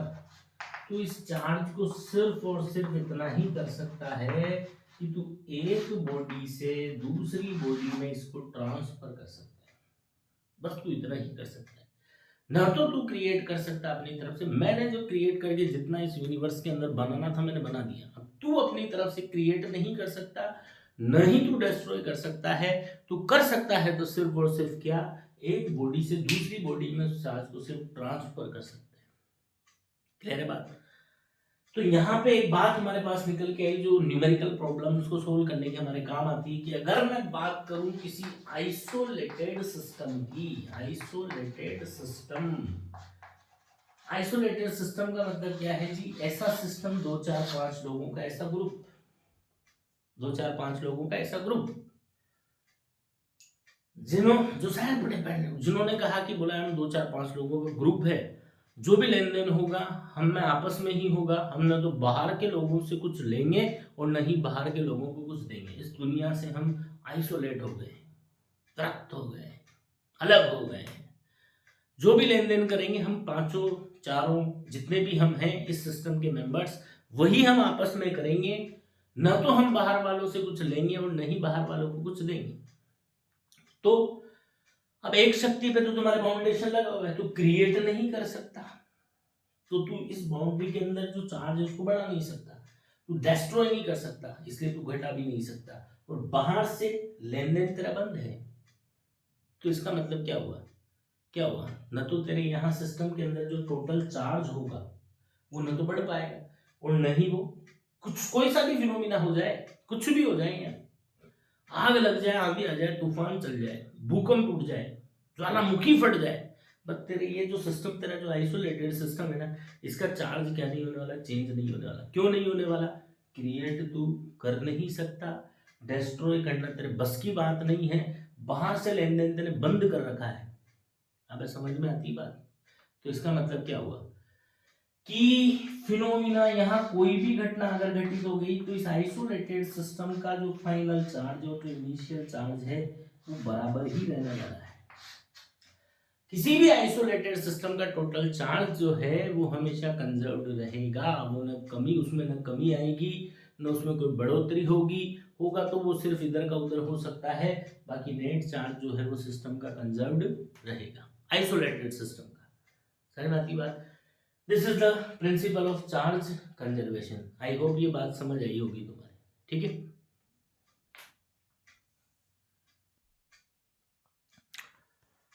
तो बच्चों नेक्स्ट टॉपिक है कूलम्ब्स लॉ। कौन सा लॉ? Coulomb's law. ये भी अपने बोर्ड एग्जाम के हिसाब से इंपॉर्टेंट है, ठीक है। डायरेक्ट वो पूछ सकता है कूलम्ब्स लॉ का स्टेटमेंट लिखिए, क्लियर बात। न्यूमेरिकल इसके ऊपर पूछ सकता है। तो आइए अपन एक एक करके शुरू करते हैं, ठीक है। तो कूलम्ब्स लॉ क्या कहता है, ध्यान से सुनना। तो इसने बताया कि जो 2 पॉइंट चार्जेस होते हैं, एक है Q1 और दूसरा Q2, मान लो 2 पॉइंट चार्जेस है Q1 और Q2, इनके बीच ये जो दूरियां हैं, ये दूरियां, ये है स्मॉल r, ये दूरियां कितनी है, स्मॉल r। कुछ नहीं था तो मैं दोनों को क्या कर लेता हूँ, प्लस प्लस मान लेता हूँ, ठीक है। तो कोई भी बता सकता है कि अगर ये दोनों प्लस प्लस है तो बताओ क्या करेंगे, ये एक दूसरे को रिपेल करेंगे, ठीक है ना। तो Q1 Q2 को धक्का मारेगा, मान लो Q1 ने Q2 को धक्का मारा F से, क्लियर बात। और न्यूटन साहब क्या बोलते हैं, every reaction is equal and opposite reaction. तो Q2 भी क्या करने वाला वैसा उतने ही फोर्स से Q1 को धक्का मारेगा। तो ये Q1 और Q2 के बीच में जो फोर्स लग रहा है, गुलाम साहब ने बताया कि ये जो फोर्स है ये किन किन बातों पे डिपेंड करता है। तो स्टेटमेंट के अंदर उन्होंने क्या बोला, ध्यान से सुनना और ध्यान रखिएगा, प्रैक्टिकल लॉ है, प्रैक्टिकल करके, ऑब्जर्वेशंस को सीमेंट करके और फिर ये बातें कही गई है। समझ में आती बात? तो क्या कहा गया सुनना, तो फर्स्ट स्टेटमेंट में कहा गया कि the electrostatic force between two point charges is directly proportional to the product of that. ठीक है, ये दोनों चार्जेस के बीच में जो इलेक्ट्रोस्टैटिक फोर्स लग रहा है, ये दोनों चार्जेस के प्रोडक्ट के क्या होता है बेटा, डायरेक्टली प्रोपोर्शनल होता है। ठीक बात। सेकंड स्टेटमेंट उन्होंने कहा कि this force is inversely proportional to the square of distance between them. ये जो Q1 और Q2 के बीच में जो इलेक्ट्रोस्टैटिक फोर्स लग रहा है is inversely proportional to the square of distance between them. और जब भी कोई फोर्स डिस्टेंस के स्क्वायर के इनवर्सली प्रोपोर्शनल होता है, इसको बोलते हैं बेटा इनवर्स स्क्वायर लॉ। क्या बोलते हैं इसको?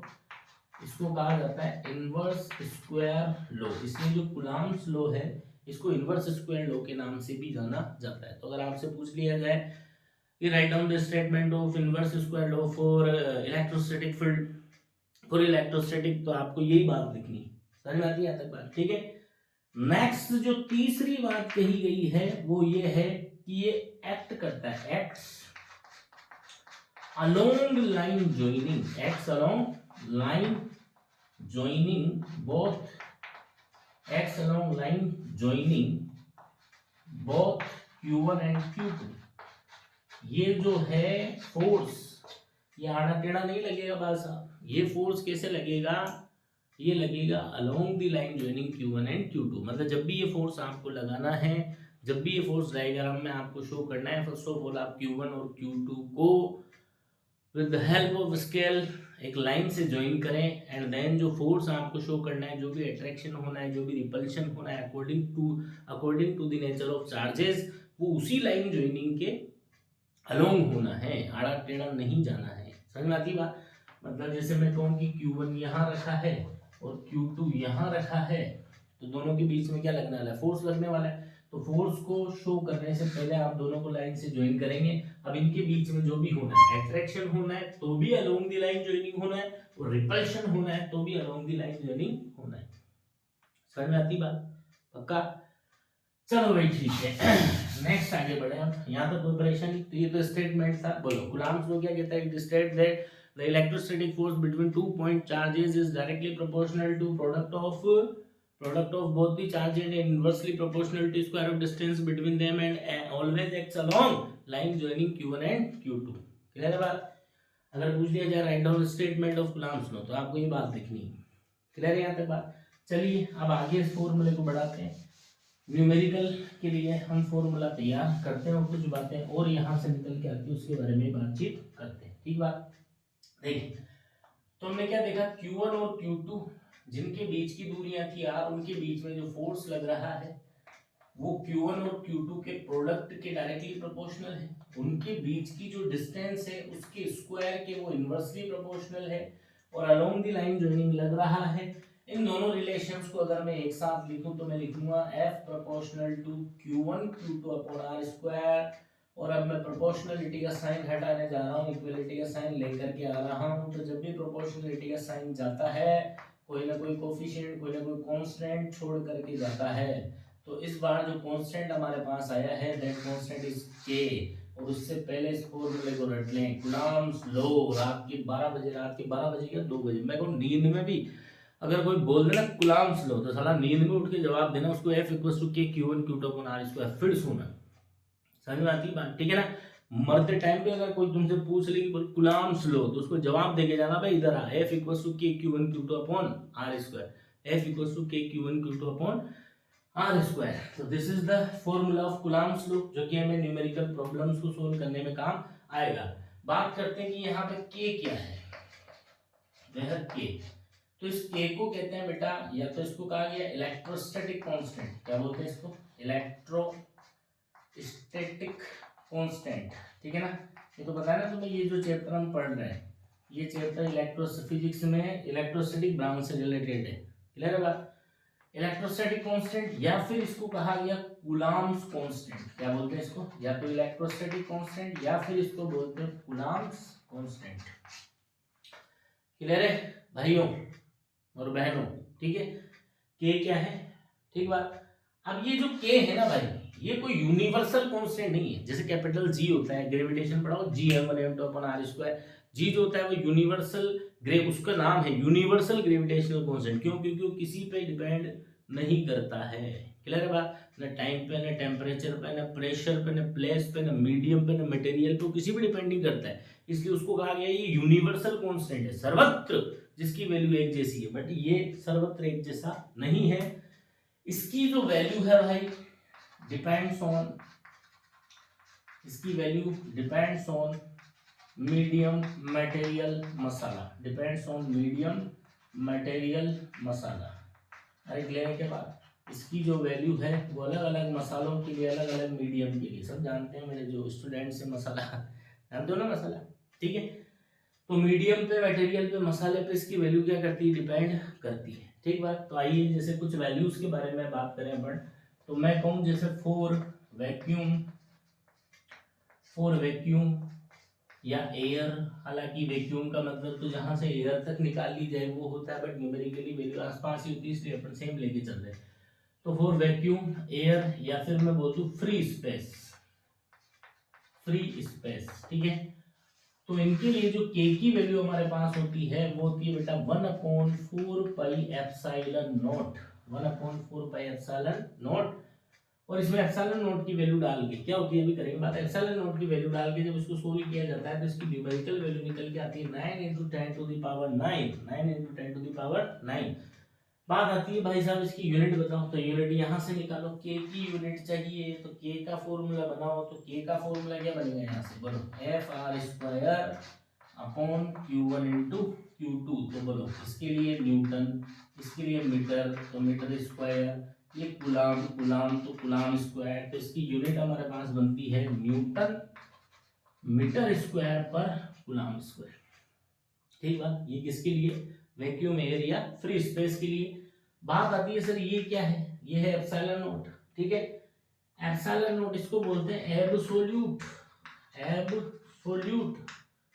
Electric permittivity, absolute electric permittivity of vacuum. क्या बोलते हैं इसको? Absolute permittivity of vacuum. और इसकी जो वैल्यू है वो होती है बेटा 8.85 × 10⁻⁻12। अब यूनिट लिखनी है, तुम ऊपर हो मैं नीचे हूं, यूनिट के मामले में मैं तुमसे उल्टी हूं, तो तुम ऐसे हो मैं ऐसे हूं। कूलम्ब स्क्वायर पर न्यूटन पर metre square is the unit of epsilon nought. समझ में आती है यहाँ तक बात? इलेक्ट्रिक परमिटिविटी क्या होती है? हालांकि पूछेगा नहीं, फिर भी अपनी नॉलेज के लिए तुम ध्यान रख सकते हो। इलेक्ट्रिक परमिटिविटी का मतलब है कि एक चार्ज दूसरा चार्ज दोनों के बीच में कोई मसाला, तो ये जो मसाला है ये इसको इस पे और इसको इस पे, इसको इसके साथ और इसको इसके साथ कितना इंटरेक्शन करने देता है। वो जो इंटरेक्शन प्रोवाइड करने की जो एबिलिटी है इस बीच वाले मसाले की, इसी को बोलते हैं इलेक्ट्रिक परमिटिविटी। क्या बोलते हैं बेटा? इसी को इलेक्ट्रिक परमिटिविटी। ओके, बहुत बढ़िया, बहुत सुंदर, ठीक है। नेक्स्ट ये तो था इसके लिए। अब मैं बात करता हूँ, इसका मतलब तो कोई मसाला कोई मीडियम नहीं होता है, ठीक है ना। अब अपन बात करें फॉर एनी मीडियम, किसी मीडियम के लिए। तो मीडियम मसाले तो अलग अलग टाइप के हो सकते हैं ना भाई साहब, क्लियर बात। तो हम जनरल बात करेंगे, ठीक है ना। तो किसी मीडियम, किसी मसाले के लिए जो के की वैल्यू है वो लिखी जाएगी 1/4 only epsilon without not, clear है बात। और ये जो एप्सिलॉन है, इस एप्सिलॉन को कहा जाता है क्या? इसको बोलते हैं absolute electric permittivity of medium. वो जो भी मीडियम होगा उसकी, अब ये मीडियम टू मीडियम अलग अलग होगा, समझ में आती बात। वाटर के लिए अलग है, ऑयल के लिए अलग है, एल्कोहल के लिए अलग है, मेटल्स के लिए अलग है, सबके लिए इसकी वैल्यू अलग अलग है। तो जब आप स्पेसिफाई करोगे यार बोला इस मेटल की, इस मसाले की बात कर रहा हूँ मैं, तो तब बताऊंगा। समझ में आती है तक बात? कोई परेशानी? पक्का? तो ध्यान रखना, जब इस फॉर्मूले को वैक्यूम के लिए यूज में लेना है तो फॉर्मूला के Q1 Q2/R² और के की जगह यूज में लेंगे वैक्यूम वाला आइटम, के की वैक्यूम वाली वैल्यू। जब इस फॉर्मूले को किसी मीडियम के लिए लिख रहे होंगे तो फॉर्मूला वही है F=Q1 Q2/R²। बट जब मीडियम के लिए यूज में लोगे तो के की जगह यहाँ पे मीडियम के लिए जो के की वैल्यू वो डालनी। क्लियर है? पक्का? ठीक, चलो बहुत बढ़िया। अब आगे बढ़ते हैं।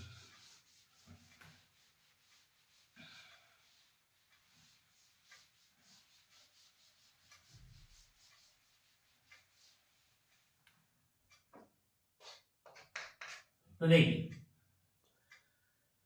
अब देखो यहाँ पे एप्सिलॉन की बात करें अपन, तो एप्सिलॉन जो है ना भाई, ये 3 टाइप के होते हैं, नोट वाला, बिना नोट वाला, और एक होता है आर वाला।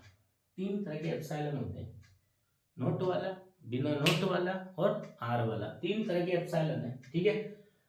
तो इसके तो मैं बता ही चुका हूँ। बोलो, तुम बोलो, क्या है ये? Absolute electric permittivity of air, air, vacuum या फिर फ्री स्पेस। एप्सिलॉन क्या है? Absolute electric permittivity of any medium. सीखने वाली बात ये एप्सिलॉन आर क्या है। तो ये जो एप्सिलॉन आर है, इसको कहा जाता है बेटा रिलेटिव, क्या बोलते हैं इसको? Relative permittivity, relative permittivity of medium, या फिर इसको कहा गया डाई इलेक्ट्रिक कांस्टेंट। क्या बोलते हैं इसको? Die electric constant. क्लियर बात? अब यहां से जो क्वेश्चन बनता है आरबीएससी में, पूछा जा चुका है पहले भी और हो सकता है अभी भी पूछ लिया जाए। क्लियर है यहां तक बात? ठीक है ना? क्वेश्चन है कि डिफाइन एप्सिलॉन आर, मैं एप्सिलॉन आर लिख रहा हूँ, पूरा नाम लिखिएगा। Define relative electric permittivity of medium, या बोलेगा डिफाइन डाइलेक्ट्रिक कांस्टेंट। तो कैसे डिफाइन करना है? तो डेफिनेशन है कि जो ये एप्सिलॉन आर है ना भाई, ये एप्सिलॉन बाय एप्सिलॉन नोट होता है। तो इसकी डेफिनेशन क्या बनेगी कि ratio of electric permittivity of medium to the electric permittivity of vacuum is called relative permittivity या फिर डाइलेक्ट्रिक कांस्टेंट। क्लियर है बात? अच्छा, ध्यान से देखो, ऊपर भी परमिटिविटी, नीचे भी परमिटिविटी, तो ऊपर भी कूलम्ब स्क्वायर पर न्यूटन मीटर स्क्वायर, और नीचे भी कूलम्ब स्क्वायर पर न्यूटन मीटर स्क्वायर। इनका हो गया छम्मा छम्मा बाजर तरी। इसका मतलब क्या हुआ कि भाई साहब, जो एप्सिलॉन आर है ये unitless and dimensionless. Epsilon are की कोई यूनिट और कोई डायमेंशन नहीं होती है। एप्सिलॉन आर की कोई यूनिट को डायमेंशन नहीं होती, ध्यान रख लेना, ठीक है। अगर एप्सिलॉन आर की डाइलेक्ट्रिक कांस्टेंट की रिलेटिव इलेक्ट्रिक परमिटिविटी की यूनिट डायमेंशन के बारे में आपसे बातचीत की जाए तो आप कहेंगे कि खेद है हमें, इसके पास कोई यूनिट और कोई डायमेंशन नहीं होती है। बहुत बढ़िया, चलिए। हाँ, बट एक क्वेश्चन इस बार पता नहीं मुझे क्यों लगता है ऐसा, क्योंकि आरबीएससी बोर्ड वाले जो हैं उनको बड़ा, आरबीएससी क्या, मैं तो कहूँगा आजकल आरबीएससी वालों को, सीबीएसई वालों को, यहाँ तक कि नीट जेई वालों को भी यूनिट डायमेंशन बड़ी पसंद आ रही है। समझ में आती है बात? वो क्वेश्चन पूछ रहे हो, तो ये क्वेश्चन आपसे यहाँ पे ये क्वेश्चन पूछा जा सकता है। पता नहीं मुझे क्यों गट फीलिंग आ रही है कि इस बार के लिए इंपॉर्टेंट है। क्वेश्चन है कि क्या करो, यूनिट एंड डायमेंशन बताओ, यूनिट एंड डायमेंशन बताओ। अच्छा, किसकी बताओ? एप्सिलॉन आर की बताएंगे सर? नहीं नहीं भाई, एप्सिलॉन आर तो यूनिट लेस डायमेंशन लेस है। यूनिट एंड डायमेंशन बताओ, किसकी बताओ? बोला जी इलेक्ट्रिक परमिटिविटी की बताओ, इलेक्ट्रिक परमिटिविटी की बताओ।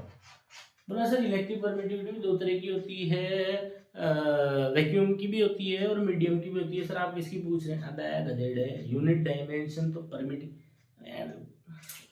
अबे डेंसिटी की यूनिट तो डेंसिटी होगी ना, पानी की डेंसिटी की यूनिट अलग होती है, डेंसिटी की यूनिट तो डेंसिटी की होती है।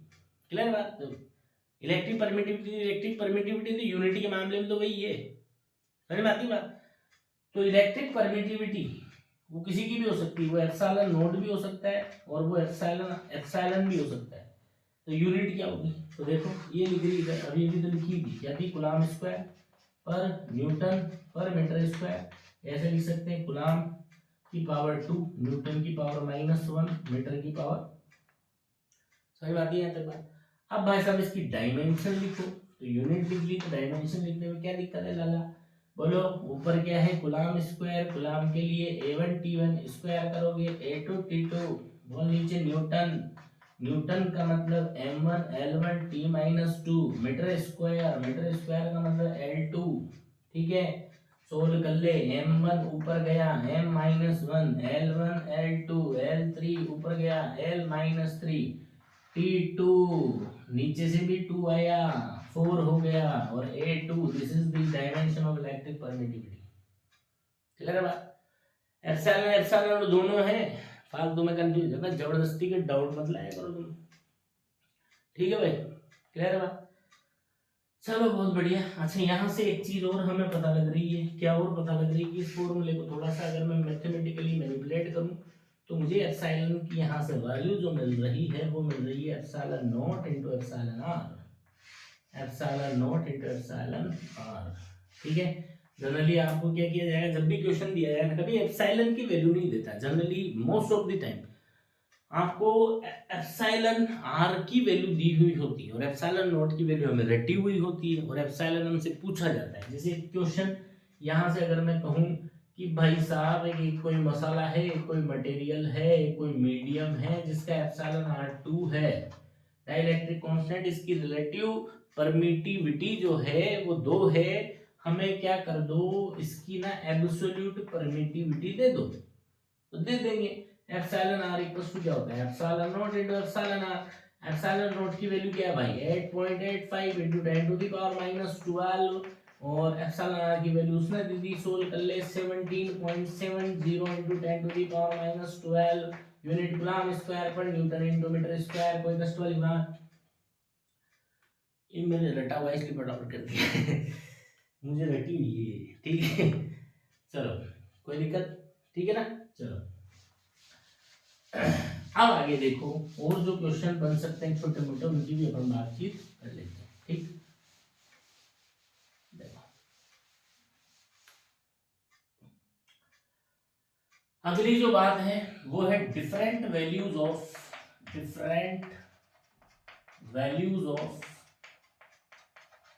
एप्सिलॉन आर, एप्सिलॉन आर की डिफरेंट वैल्यूज के बारे में अपन बातचीत करते हैं, ठीक है ना।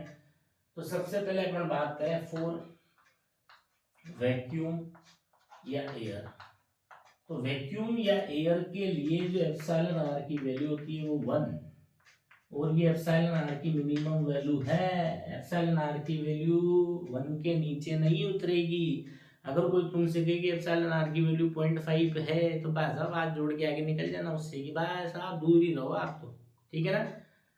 नेक्स्ट अगर बात करें एप्सिलॉन आर की वैल्यू 1 से नीचे नहीं जाएगी, फिर सुना, हालांकि एयर के लिए भी 1 से थोड़ी ज्यादा होती है, 1.003 होती है, ठीक है ना। अबे ठीक है बेटा, 0 का क्या, तो अपन लगभग अप्रोक्सीमेटली 1 ले लेते हैं, ठीक है। नेक्स्ट अपन बात करें for dielectric masala, dielectric material, कौन सा मटेरियल, डाइइलेक्ट्रिक मटेरियल। डाइइलेक्ट्रिक मतलब एक तरीके से इंसुलेटिंग ही होते हैं, ठीक है ना। हालांकि चैप्टर नंबर 2 में जाके बातचीत करेंगे डाइइलेक्ट्रिक मटेरियल क्या होते हैं, क्लास में तो कर ही चुका हूँ, अभी लास्ट में की थी, है ना। तो फॉर डाइइलेक्ट्रिक मटेरियल, तो डाइइलेक्ट्रिक मटेरियल में कौन आ गया, जैसे पानी रे पानी तेरा रंग कैसा, तेरा फॉर्मूला तो H2O जैसा, ठीक है।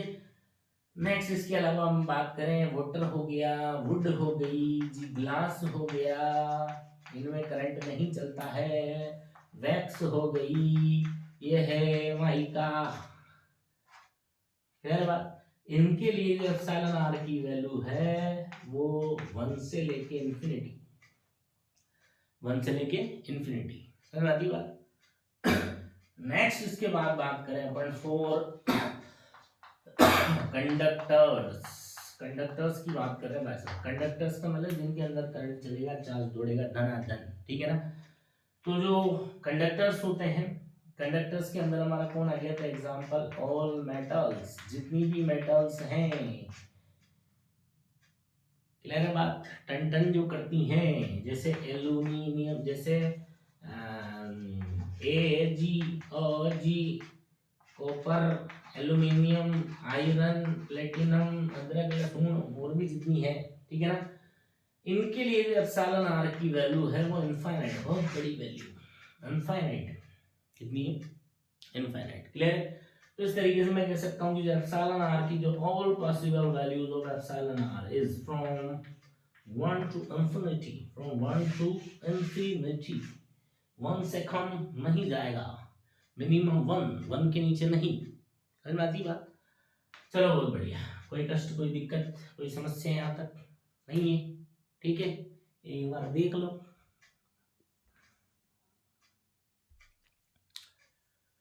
चलो तो देखो, अब बात करते हैं अपन इस एप्सिलॉन आर का क्या यूज है। ठीक बात, देखो भाई, तो अगर दो चार्जेस है Q1 और Q2 और इनके बीच में है हवाई एयर या वैक्यूम, तब इनके बीच में जो भी फोर्स लग रहा है, कुछ नहीं दिया तो मैं दोनों को प्लस प्लस मान लेता हूँ। ये दोनों एक दूसरे को मान लो रिपेल कर रहे हैं, एफ वैक्यूम। अरे क्लियर है क्या?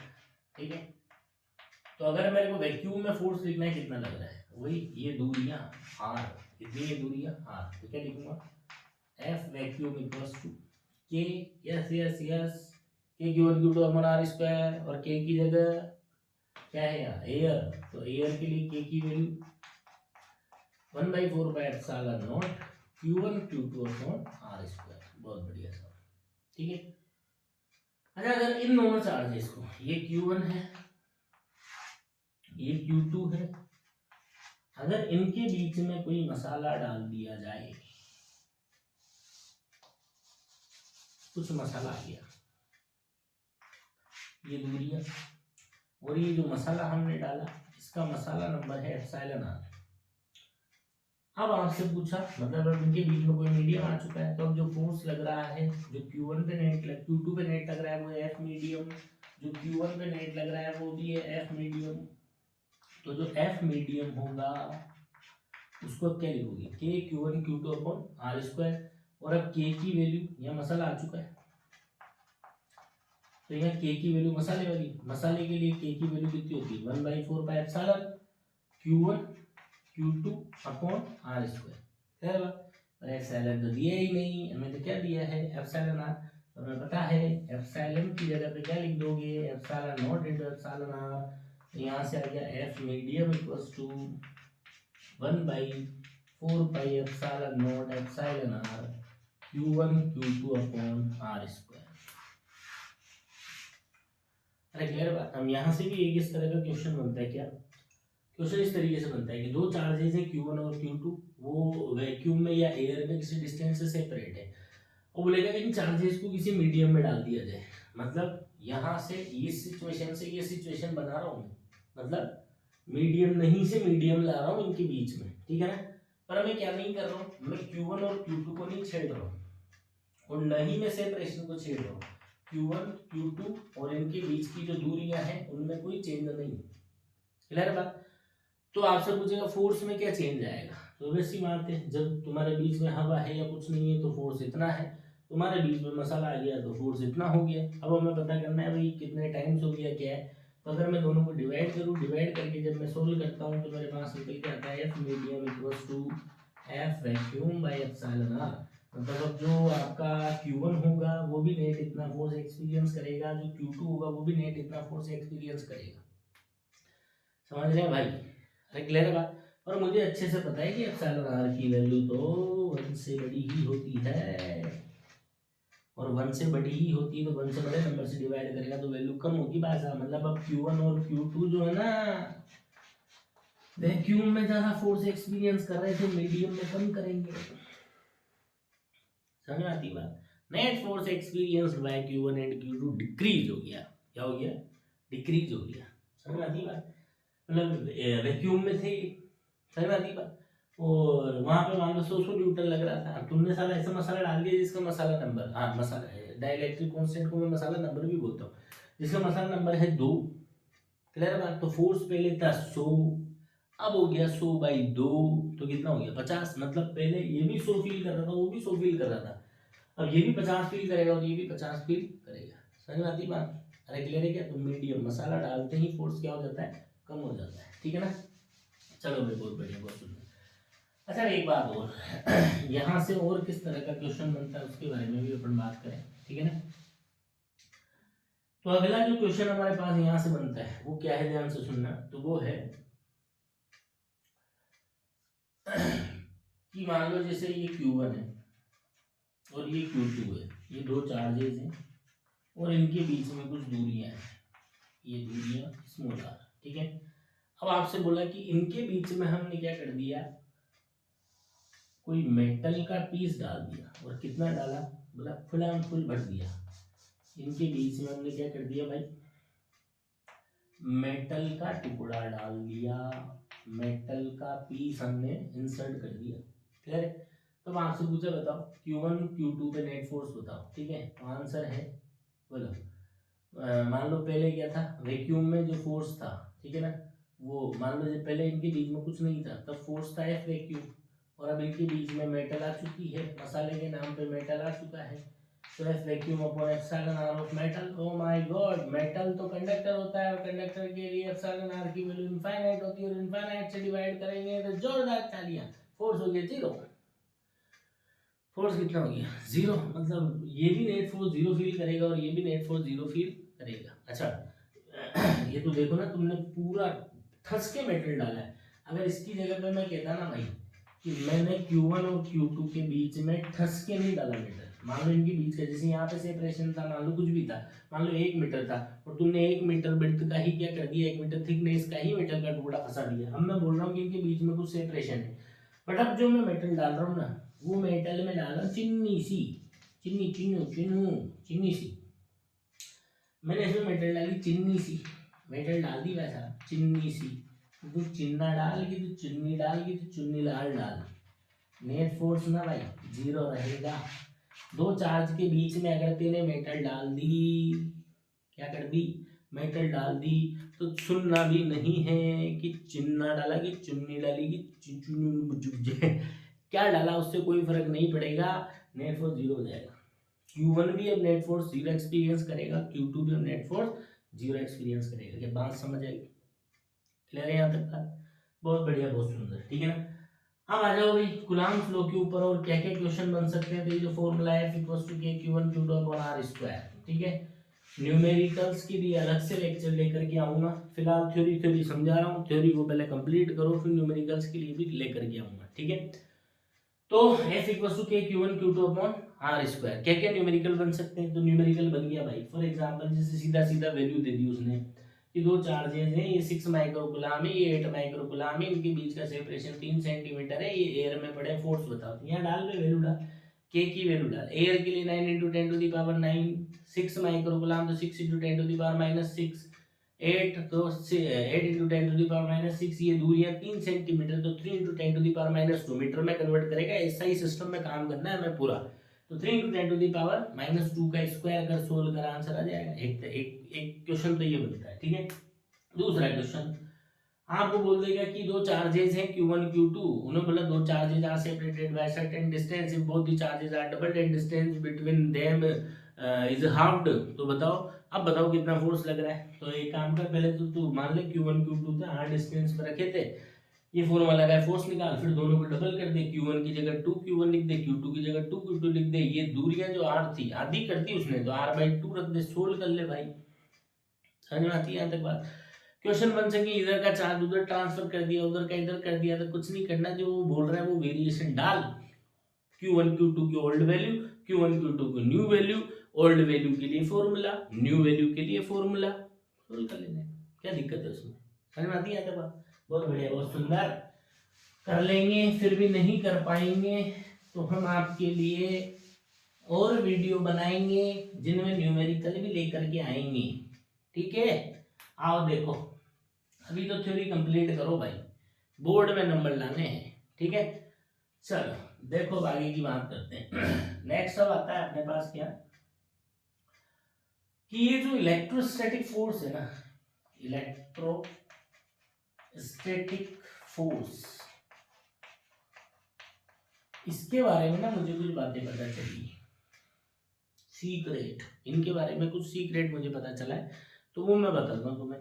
इलेक्ट्रोस्टैटिक फोर्स के बारे में इंपॉर्टेंट पॉइंट, तो सबसे पहले बात याद करो, 11th में पढ़ा था कंजर्वेटिव फोर्स दो टाइप के होते हैं, कंजर्वेटिव नॉन कंजर्वेटिव। तो ये कौन सा है, तो ये कंजर्वेटिव फोर्स है, कौन सा फोर्स है, ये कंजर्वेटिव फोर्स है। और अगर ये कंजर्वेटिव फोर्स है तो कंजर्वेटिव होने से क्या होता है, work done does not depend on path, work done path पे डिपेंड नहीं करता है, क्लोज लूप में वर्क डन 0 होता है। क्लियर है? यहाँ तक बात, जरूरत पड़ेगी आगे करेंगे बात। दूसरा कि ये जो है भाई साहब एक्शन रिएक्शन पेयर है। एक्शन रिएक्शन पेयर, ईंट का जवाब कौन बोला था? पत्थर। साला चाटा रखेंगे अभी। ईंट का जवाब ईंट से ही देना है। तेने लगाया 5 न्यूटन तो मैं भी लगाऊंगा 5 न्यूटन, फर्क नहीं पड़ता तू बड़ा कि मैं बड़ा। अरे क्लियर के बाद तेने लगाया 5 तो मैं भी लगाऊंगा 5, फर्क नहीं पड़ता तू बड़ा कि मैं बड़ा, कि मैं छोटा कि तू छोटा कि अरे समझ में आती क्या तक बात? ठीक है, बहुत बढ़िया। तो एक्शन रिएक्शन पेयर है। अब इस पे जो क्वेश्चन बनता है वो इस तरीके का बनता है, वो आपको बोल देगा if F12 is force on Q1 applied by Q2 and F21 is force on Q2 applied by Q1, तो इनमें रिलेशन बताओ।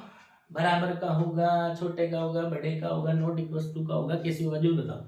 एक्शन रिएक्शन पेयर का मतलब क्या होता है? What is action reaction pair? किन फोर्सेस को एक्शन रिएक्शन पेयर कहते हैं? Two forces which are equal in magnitude, opposite in direction, act on two different bodies simultaneously, same nature, तो उनको क्या बोलते हैं? Action reaction pair.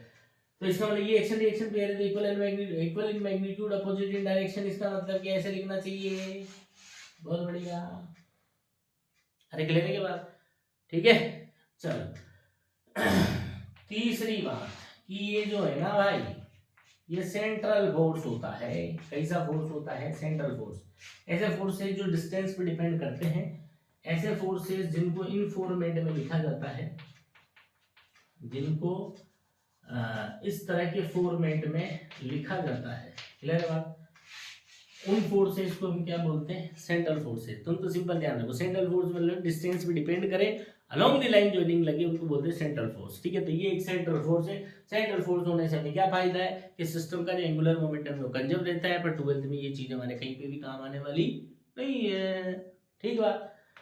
इसलिए तुम तो सिर्फ इतना सा ध्यान रखो कि सेंट्रल फोर्स है। कैसा फोर्स है ये? सेंट्रल फोर्स है। ठीक है ना? फोर्थ बात कि Q1 Q2 पे जो नेट फोर्स लगता है, F net on Q1 Q2, F net on Q1 and Q2 depends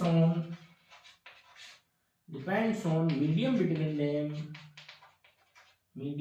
between them। ठीक है, Q1 Q2 पे जो नेट इलेक्ट्रोस्टैटिक फोर्स लगेगा वो उनके बीच में जो मीडियम होगा उस पर भी डिपेंड करेगा। जैसे ग्रेविटेशनल फोर्स होता है ना, Gm1 m2 upon r square, वो नहीं करता भाई, ये करता है। पर क्लियर है यहाँ तक बात? ठीक है ना? नेक्स्ट उसके बाद आगे की बात करें अपन, तो अगली बात आती है फिफ्थ बात। वो फिफ्थ बात क्या है? तो वो फिफ्थ बात है जो मैंने बताया था, याद करो। पति, एक लड़का एक लड़की, शादी हुई, पति पत्नी बने, नई नई शादी, तगड़ा प्यार, बच्चे बच्ची हो गए, प्यार कम हो गया, आ रहा है कुछ याद? हाँ हाँ आ रहा होगा। ठीक है, तो ध्यान रखना ये पति पत्नी वाला फोर्स नहीं है, ये भी मैंने कहा था। ठीक है, ये क्या है कि दो चार्जेस के बीच में जो कुछ भी हो रहा होता है, दो चार्जेस के बीच में जो भी इलेक्ट्रोस्टैटिक फोर्स लग रहा होता है, अभी चल तो रहा है ना, देखो एक बार चल रहा है भाई, चल रहा है। तो दो चार्जेस के बीच में जो इलेक्ट्रोस्टैटिक फोर्स लगता है वो अदर चार्जेस के होने या नहीं होने पे डिपेंड नहीं करता है। मतलब दो चार्ज आपस में जो कुछ भी कर रहे होंगे, क्या कर रहे होंगे, हैं, तुम्हारी ऐसी तैसी कर रहे होंगे, या तो रिपेल कर रहे होंगे एक दूसरे को, या एक दूसरे को अट्रैक्ट कर रहे होंगे, तो वो इस बात से बिल्कुल भी शर्म नहीं करेंगे कि हमें और कोई देख रहा है कि नहीं देख रहा है, इससे उनके कोई फर्क नहीं पड़ता। तो क्या कहा गया कि जो इलेक्ट्रोस्टैटिक फोर्स है, electrostatic force between two charges, electrostatic force between two charges does not depend on presence or absence of other charges, दो के बीच में जो कुछ भी हो रहा होगा वो बाकी औरों के होने या नहीं होने पे डिपेंड नहीं करेगा। वो तो जैसे आपस में कर रहे होंगे वैसे ही करते रहेंगे। भाई और देखो तो बढ़िया और नहीं देखो तो बढ़िया, कोई फर्क नहीं पड़ेगा। समझ में आती है बात? ठीक है। अच्छा, इनमें ये जो क्वालिटी है, इनमें ये जो क्वालिटी ये वाली, ठीक है ना, इस क्वालिटी की वजह से एक प्रिंसिपल बन के तैयार होता है, उसको कहते हैं principle of superposition of electrostatic forces. ठीक है, तो अब अपन यहाँ बात करते हैं सुपरपोजिशन ऑफ इलेक्ट्रोस्टैटिक फोर्सेस, या प्रिंसिपल भी लिख लो यार, तुम भी क्या याद करोगे ना, principle of superposition, principle of superposition of electrostatic forces, principle of superposition of electrostatic forces. बोला साला ये क्या है, अबे कुछ नहीं, देख इधर सुन। ठीक है, अब तक क्या था, दो थे, तू मेरे लगा मैं तेरे लगाऊं, अब क्या होगा भाई साहब, बहुत सारे हो गए। मान लो ये चार्ज है क्यू, ये गाना गाते हो जरा मैं तो रास्ते पे जा रहा था टन टन टन, अब इसको और सारे चार्ज मिल गए, इसको रास्ते में बहुत सारे चार्ज मिल गए, मान लो ए प्लस है, औरों को भी प्लस ही मान लो, माइनस भी हो सकते हैं। प्लस माइनस से क्या होना है, अट्रैक्शन, रिपल्शन, प्यार, झगड़ा, समझ में आती है यहाँ तक बात। ठीक है, तो इसको मिल गया भाई साहब Q1 भी मिल गया, Q2 भी मिल गया, Q3 भी मिल गया, Qn भी मिल गया, बहुत सारे चार्जेस इसको मिल गए। अरे क्लियर है क्या बात, अभी क्या बोलेंगे, तू भी चार्ज हम भी चार्ज, हो जाए कुछ फोर्स फोर्स। ठीक है, तो बताओ ये क्या बोलेगा, ये क्या बोलेगा, ये सारे इसके ऊपर क्या करेंगे, फोर्स लगाएंगे। अरे बोलो ये भी चार्ज है और वो भी चार्ज है भाई साहब, वो तो फोर्स लगाएंगे कि लगा कर ही रहेंगे, लगा कर ही रहेंगे, सब लगाएंगे ऐसे तो। अब ये यूं बोलेगा, ये ऐसे थोड़ी बोलेगा, एक एक करके, एक एक करके लगाना, अरे ऐसे नहीं, ये सारे के सारे क्या करेंगे, इसके ऊपर एक साथ फोर्स लगाएंगे। समझ में आती बात, उन सबने जो इस पे एक साथ फोर्स लगाया, मान लो उसका जो रिजल्टेंट निकल करके आया वो कुछ ये आया। अब मुझे पता करना है कि यार इन सबने मिलकर इस पे नेट फोर्स कितना लगाया, तो लगाया इन सबने एक साथ है, बट जब अपन नेट निकालेंगे, सुपरपोजिशन प्रिंसिपल का मतलब क्या है कि बहुत सारे मल्टीपल चार्जेस एक सिंगल चार्ज पे एक साथ फोर्स लगाएंगे, पर जब हमें नेट फोर्स निकालना है तो हम क्या करेंगे, सबका अलग अलग निकालेंगे। हम इसके बाद जाएंगे, हम इससे जाके पूछेंगे कि अगर मान लो उस समय से तुम दोनों होते तो तुम उसके साथ क्या करते, तो इसने कहा पहली चीज, करेक्ट योर स्टेटमेंट प्लीज, मैं इसके साथ क्या करूंगा, मुझे इस बात से फर्क नहीं पड़ता है कि ये बाकी और भी थे या नहीं थे, मैं अकेले में इसके साथ जो करता मैं इनके होते हुए भी वही करूंगा। अरे बोलो, ठीक है ना, sorry sorry sorry my mistake. हाँ, तो आप इनके साथ क्या करते हैं, तो इन्होंने कहा कि साहब मैं इसको ना, ये भी प्लस है मैं भी प्लस हूँ, मैं F1 फोर्स से इसको धक्का मारता, F1 फोर्स से क्या करता, इसको धक्का मारता। हम इनके पास गए कि अगर मान लो आप उस समय अकेले इनके साथ होते तो क्या करते, बोला समझ नहीं आती क्या, उन्होंने बात हमने क्या बोला, चेंज योर स्टेटमेंट। ये चार्जेस के बीच में जो फोर्स लगता है ये बाकी औरों के होने या नहीं होने पर डिपेंड नहीं करता है, मैं अकेला होता या मैं ये सब भी अगर होते तो भी मैं इसके साथ वही करता जो मैं अकेले में इसके साथ करता। अरे क्लियर है क्या बात, अरे तो भाई साहब गलती हुई, बताओ आप क्या करते, बोले ये भी प्लस है ये भी प्लस, मैं भी इसके साथ इसके धक्का मारता है F2 फोर्स से, कितने फोर्स से, क्लियर है बात। हम इसके पास गए, आप आप क्या करते, बोला हम भी इसको रिपेल करते क्योंकि ये भी प्लस में भी प्लस, बोले आप, बोले हम भी इसको रिपेल करते, ये भी प्लस और मैं भी प्लस, तो नेट फोर्स ये निकल के आया, ये नेट फोर्स लगाया सबने एक साथ है, बट जब नेट फोर्स की कैलकुलेशन करनी हो तो आप क्या करें, सबका इंडिविजुअल निकालें और फिर कर दें वेक्टर सम, सबका इंडिविजुअल निकालें और फिर क्या कर दें, वेक्टर सम। बोले यार तुम्हें ये काम करने को किसने अलाउ किया, भाई इस स्टेटमेंट ने किया अलाउ। अरे क्लियर बात, यहाँ से क्वेश्चन पूछा जा सकता है कि बताओ जो इलेक्ट्रोस्टैटिक फोर्सेज हैं वो प्रिंसिपल ऑफ सुपरपोजिशन को क्यों ओबे करते हैं, क्यों फॉलो करते हैं, क्यों इस बात को हम ऐसे कर पाते हैं, तो आंसर है क्योंकि दो के बीच में जो कुछ भी हो रहा होता है, ये रीजन है। लगाया सबने एक साथ है, पर जब नेट कैलकुलेट करना हो तो हम सबका अलग अलग निकालेंगे और फिर कर देंगे वेक्टर सम, और हमें ऐसा करने को कौन अलाउ करता है, बस ये अलाउ करते हैं। हाँ ये अलाउ करते हैं, क्या बोलते हैं ये, दोनों के बीच में हमारा जो भी हो रहा हो मत हो, दूसरा हम तो वही करेंगे ना, ये वो। हमें आती बात, अगर तुमसे क्वेश्चन पूछ लिया जाए क्या कि दो चार्ज इलेक्ट्रोस्टैटिक फोर्सेस जो हैं वो सुपरपोजिशन प्रिंसिपल को क्यों ओबे करते हैं, तो आंसर है क्योंकि दो के बीच में जो कुछ भी हो रहा होता है वो बाकी औरों के होने नहीं होने पर डिपेंड नहीं करता है। अब ये जो प्रिंसिपल ऑफ सुपरपोजिशन है एक तरीके का वेक्टर समीशन है, और वेक्टर समीशन के ऊपर खूब सारे क्वेश्चन बन सकते हैं, फिर भी तुम्हारी इच्छा होगी तो एक नया तुम्हारे लिए न्यूमेरिकल वाला सेक्शन लेके आएंगे उसमें। अभी फिलहाल अपन बोर्ड बोर्ड खेलते हैं, क्या खेल रहे, ठीक है भाई। मैं तुम्हें सारे कॉन्सेप्ट सारी थ्योरी रिवाइज करा रहा हूँ।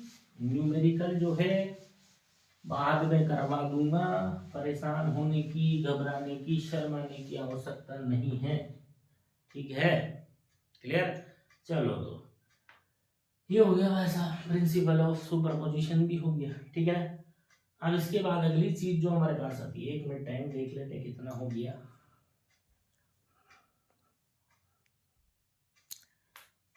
देखो भाई, एक टॉपिक और मैं पढ़ा देता हूँ, वीडियो काफी लंबा हो चुका है, 1.5 घंटे का तो हो ही चुका ही है, ठीक है ना।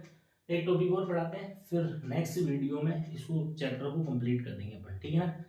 तो नेक्स्ट मैं पढ़ा रहा हूँ तुम्हें वेक्टर फॉर्मेट, वेक्टर फॉर्मेट या vector representation, vector format of Coulomb's law. Coulomb's law का कौन सा format, vector format of Coulomb's law. Coulomb's law का भाई वेक्टर फॉर्मेट लिखना चाह रहे हैं, मतलब कूलम्ब्स लॉ को इस तरीके से लिखना चाह रहे हैं कि वो मैग्नीट्यूड डायरेक्शन दोनों दें हमें, समझ में आती बात। तो कैसे लिखेंगे ध्यान से सुनना, तो सिंपल रटने वाली बात है, ठीक है ना। क्या है सुनना कि दो चार्जेज हैं, एक Q1 है, दूसरा Q2 है, क्लियर बात। मुझे फोर्स चाहिए Q2 पे, किसने लगाया, Q1 ने। Q2 के बारे में कहा जा रहा है कि जो Q2 का पोजीशन वेक्टर है विद रेस्पेक्ट टू Q1 वो r वेक्टर है, Q1 से Q2 की डायरेक्शन में जो यूनिट वेक्टर है वो r कैप है, समझ में आती बात। तो जो Q1 ने Q2 पे जो फोर्स लगाया उसकी जो वैल्यू है वो लिखी जाएगी F vector equal to K Q1 Q2 upon ये दूरियां स्क्वायर और डायरेक्शन यू का मतलब आर कैप, समझ में आती बात। अच्छा, इस आर कैप की जगह पे तू क्या लिख सकता है, तो इस आर कैप की जगह तू लिख सकता है r vector upon r vector का मोड, और जब ऐसा लिखेगा तो एफ फैक्टर तेरे को मिलेगा के Q1 Q2 अपॉन यहाँ पे क्यूब आ जाएगा या वेक्टर आ जाएगा, और तेरे से जो क्वेश्चन पूछा जाएगा ना भाई, ठीक है ना। अरे जो वेक्टर फॉर्मेट है ना, ये अलग इसको तो न्यूमेरिकल भी बनते हैं, 3D प्रॉब्लम्स या कोऑर्डिनेट प्रॉब्लम्स को सोल्व करने के काम में आता है, क्लियर है बात। और इसमें ध्यान रखना होता है, इसमें क्या, इस पूरी इलेक्ट्रोस्टैटिक में, इस पूरी फिजिक्स में कहूँगा मैं, जितनी भी वेक्टर फॉर्मेट्स है ना, सब में चार्ज को विद साइन रखा जाता है। तो न्यूमेरिकल हालांकि अपने नहीं आएगा, फिर भी मैं बता दूंगा जब न्यूमेरिकल वाली चीज लेके आऊंगा। तो put Q1 and Q2 with sign, Q1 Q2 को कैसे रखा जाता है, Q1 and Q2 with sign, ठीक है ना। और ये जो R वेक्टर है ये क्या है, position vector of target. Target का मतलब जिस पे फोर्स कैलकुलेट करना है, ये उसका पोजीशन वेक्टर है विद रेस्पेक्ट टू जो उस पे फोर्स लगा रहा है। अरे क्लियर है बात, अरे क्लियर है क्या, मतलब R vector is the position vector of the charge on which force acts with respect to the charge which applied force। Clear है यहाँ तक बात, कोई दिक्कत, पक्का, ठीक है ना। चलो ठीक है। अब इसमें जो ध्यान रखने वाली बात, तुमसे जो क्वेश्चन पूछा जाएगा सिंपल पूछा जाएगा, which of the following is correct format of Coulomb's law, clear है बात। तो इसमें जो छेड़खानी करता है वो इसे करता है कि Q1 Q2 अपॉन यू। अब यहाँ पे ध्यान रखो, ऊपर केप तो नीचे स्क्वायर। अब वो भाई साहब क्या करता है, ऊपर केप देके नीचे क्यूब दे देता है, ऊपर वेक्टर तो नीचे क्यूब। अब वो करता क्या है, ऊपर वेक्टर देके नीचे स्क्वायर दे देता है। तो इस चीज का ध्यान रखना है, ठीक है। तुम तो कोई सा भी एक ध्यान रख लेना, ठीक है। मैं तो कहूंगा ये ध्यान रख लेना, और फिर आर केप की जगह ये रख के ये बना लेना, समझ में आती है यहाँ तक बात, ठीक है। तो आज के लिए इतना ही रखते हैं। आई होप मजा आया होगा, और मजा नहीं भाई, पढ़ाई करनी है, ठीक है ना। क्योंकि इस समय मैंने कहा ना कि बीजों को अब धरती में जाना होगा, नई फसलें अब उगाना होगा, समझ में आती बात। अगर गहराई ना माप पाए अपने लक्ष्य की, तो एक दिन उनके सम्मुख आना होगा।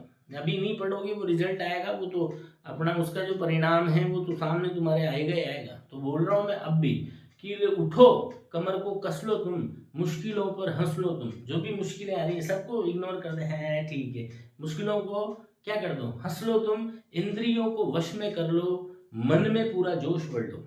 इंद्रियों को वश में कर लो, मन में पूरा जोश भर लो। त्याग दो आलस्य सारा, नींद से कर लो किनारा, क्योंकि अब परीक्षा की घड़ी है, और अब परीक्षा की घड़ी है। जो अब अभी भी इस घड़ी में जो नहीं जागेगा, मैं बता रहा हूँ पछताएगा, रिजल्ट बेकार आएगा, और क्या, समझ में आती बात। Okay, bye bye. तो नेक्स्ट लेक्चर में अपन इसको कंप्लीट कर देंगे, 2 पार्ट का ही रखेंगे बस, ज़्यादा लंबा लंबा नहीं खींचेंगे, ठीक है ना। पहले थ्योरी चलाएंगे, और फिर न्यूमेरिकल के लिए अलग से बना देंगे अपन। पहले तुम थ्योरी नोट्स अपना कंप्लीट करो बराबर। ठीक है बेटा, बाय बाय।